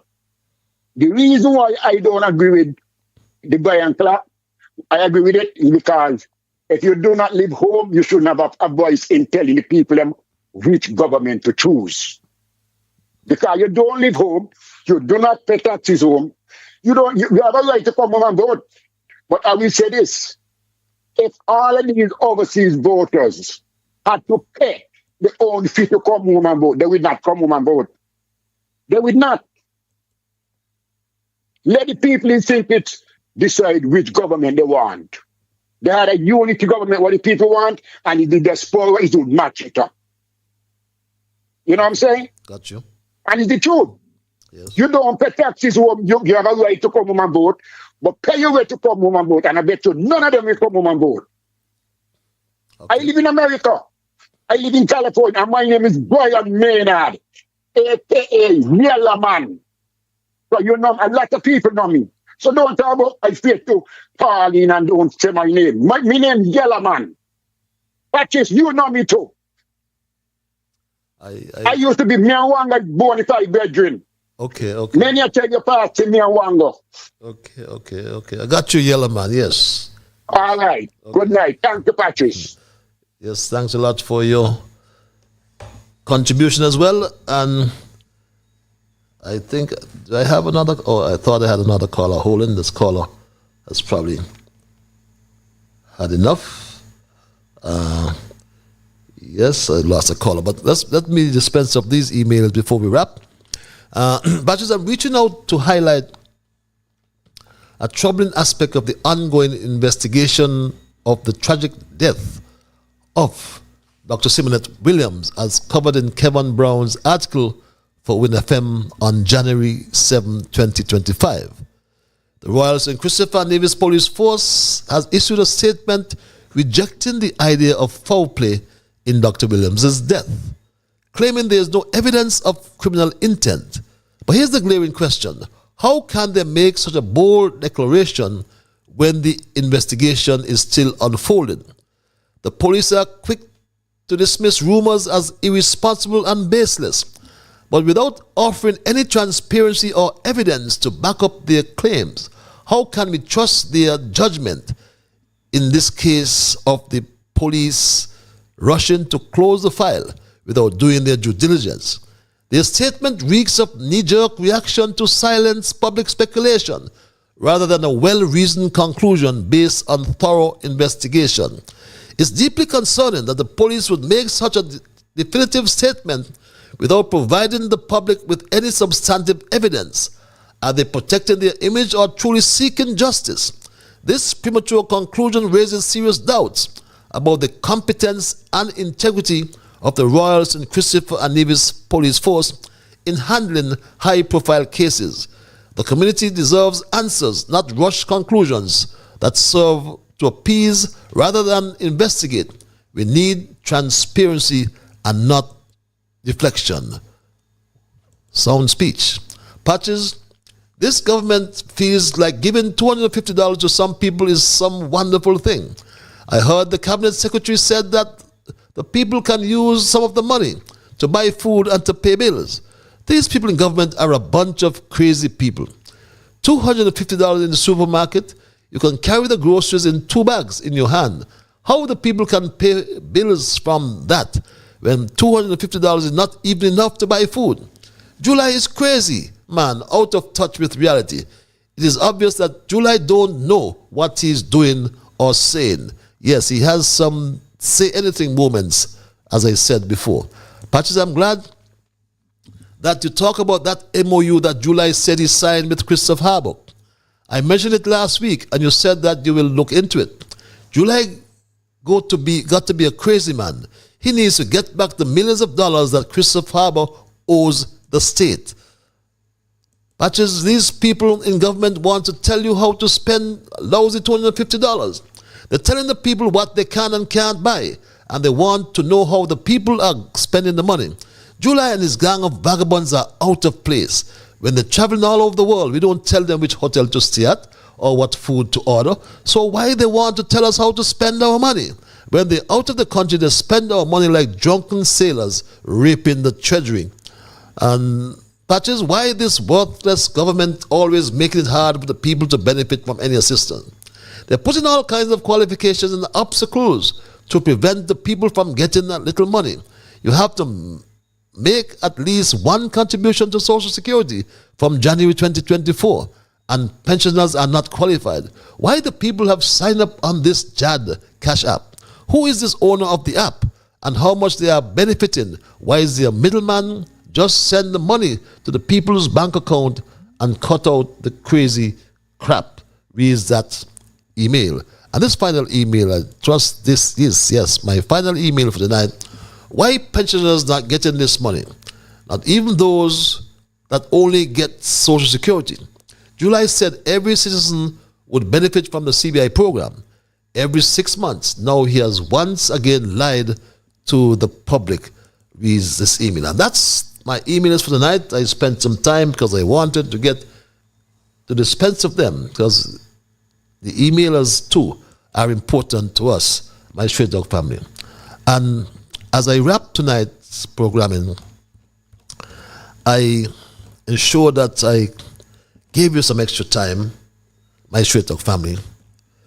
And I want to leave you with the issue of the Christopher Harbour. It is troubling. It is an issue that one don't seem to understand why July got involved in this. With respect to the Christopher Harbour, we are in a MOU with a very reputable company. In terms of that company, the CEO for that company was here over the Christmas period to do due diligence, to see it and so forth. They're very impressed. The negotiations are very, very advanced. And just like when I was talking about the hotel, and I said a hotel was coming, but I said I cannot speak until the ink dries. I would say that for this one, at the end of February, that I will have an announcement to make with respect to Christopher Harbour. I'll have an announcement to make. What announcement, my Straight Talk family? The only announcement that you should have is to recover the $130 million owed by Christopher Harbour. Why would government negotiate an MOU on behalf of Christopher Harbour or Buddy Darby? The only thing to negotiate is the $16 million owed to the SIDF under the government, which Christopher Harbour borrowed and never paid back 1 cent. And that is our money, the people's money. Christopher Harbour owes the National Bank $22 million again, which they borrowed and never paid back 1 cent. Christopher Harbour is a bad customer, and the St. Kitts, Nevis, and Anguilla National Bank had already moved through the court to recover 450 acres of land at the Southeast Peninsula, and July stopped those proceedings. So while National Bank is possessing poor people's land and house for not paying their mortgage, Christopher Harbour, all told, owes the SIDF and the National Bank $130 million. They tried to swap land for debt with the Social Security Board. We want to know where that stands. Christopher Harbour owed Skelec millions for electricity and swapped acres of land for the debt owed to Skelec. They swapped land at the Southeastern Peninsula. So why don't July ensure the government and the bank get 450 acres of land on the Southeast Peninsula, which was going for over $1 million per parcel, $1 million, or $1 million per parcel. But the Darby should have put some $17 billion into the economy. He hasn't put a cent. I sat right between Buddy Darby and his son when Christopher Harbour agreed to surrender 450 acres of land for the accumulated $130 million owed to the government and the St. Kitts, Nevis, and Anguilla National Bank. Buddy Darby listens to Straight Talk. Buddy Darby calling. Tell the world and tell St. Kitts and Nevis, if I am fabricating this story, that I sat between your son and yourself, Buddy Darby, when you agreed to surrender 450 acres of land for the accumulated $130 million owed to the government and the St. Kitts Nevis National Bank. Your only condition in advance was to get $6 million from the bank to aid in your cash flow.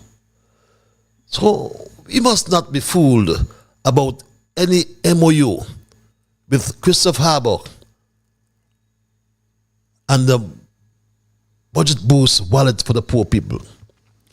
The budget boosting wallet or his BBW for $250 for 6 months is an economic distraction from the realities of hard times in this country under this July administration. An economic distraction because he's talking about a memorandum of understanding to boost the wallet of Buddy Darby and Christopher Harbour by writing off the debt of $130 million. The only deal we want is to get back that 450 acres that was put up for the loan that Buddy Darby and Christopher Harbour, or Buddy Darby of Christopher Harbour, never paid. That's the new deal we want. Relief, recovery, and transform. That's my story tonight, my Straight Talk family, and I am not going to change it. I want to thank Almighty God for guiding our conversation tonight. As always, I want to thank you, the many listeners, those of you who sent emails, and those of you who call. Remember, you are the ones who make Straight Talk, and for that reason, I say a big, big thank you. I am Ian Patches Liburd, and God's willing, I will connect with you on Thursday for another edition of Street Talk. Until that time, be good to yourselves and to all whom you meet. And remember, whatever your mind conceive, that you will achieve. But first of all, you just got to believe. So when you wake in the morning, thank God for the morning light and thank Him for taking you through the night. And my Street Talk family, keep moving on. Bye-bye. Until we connect on Thursday.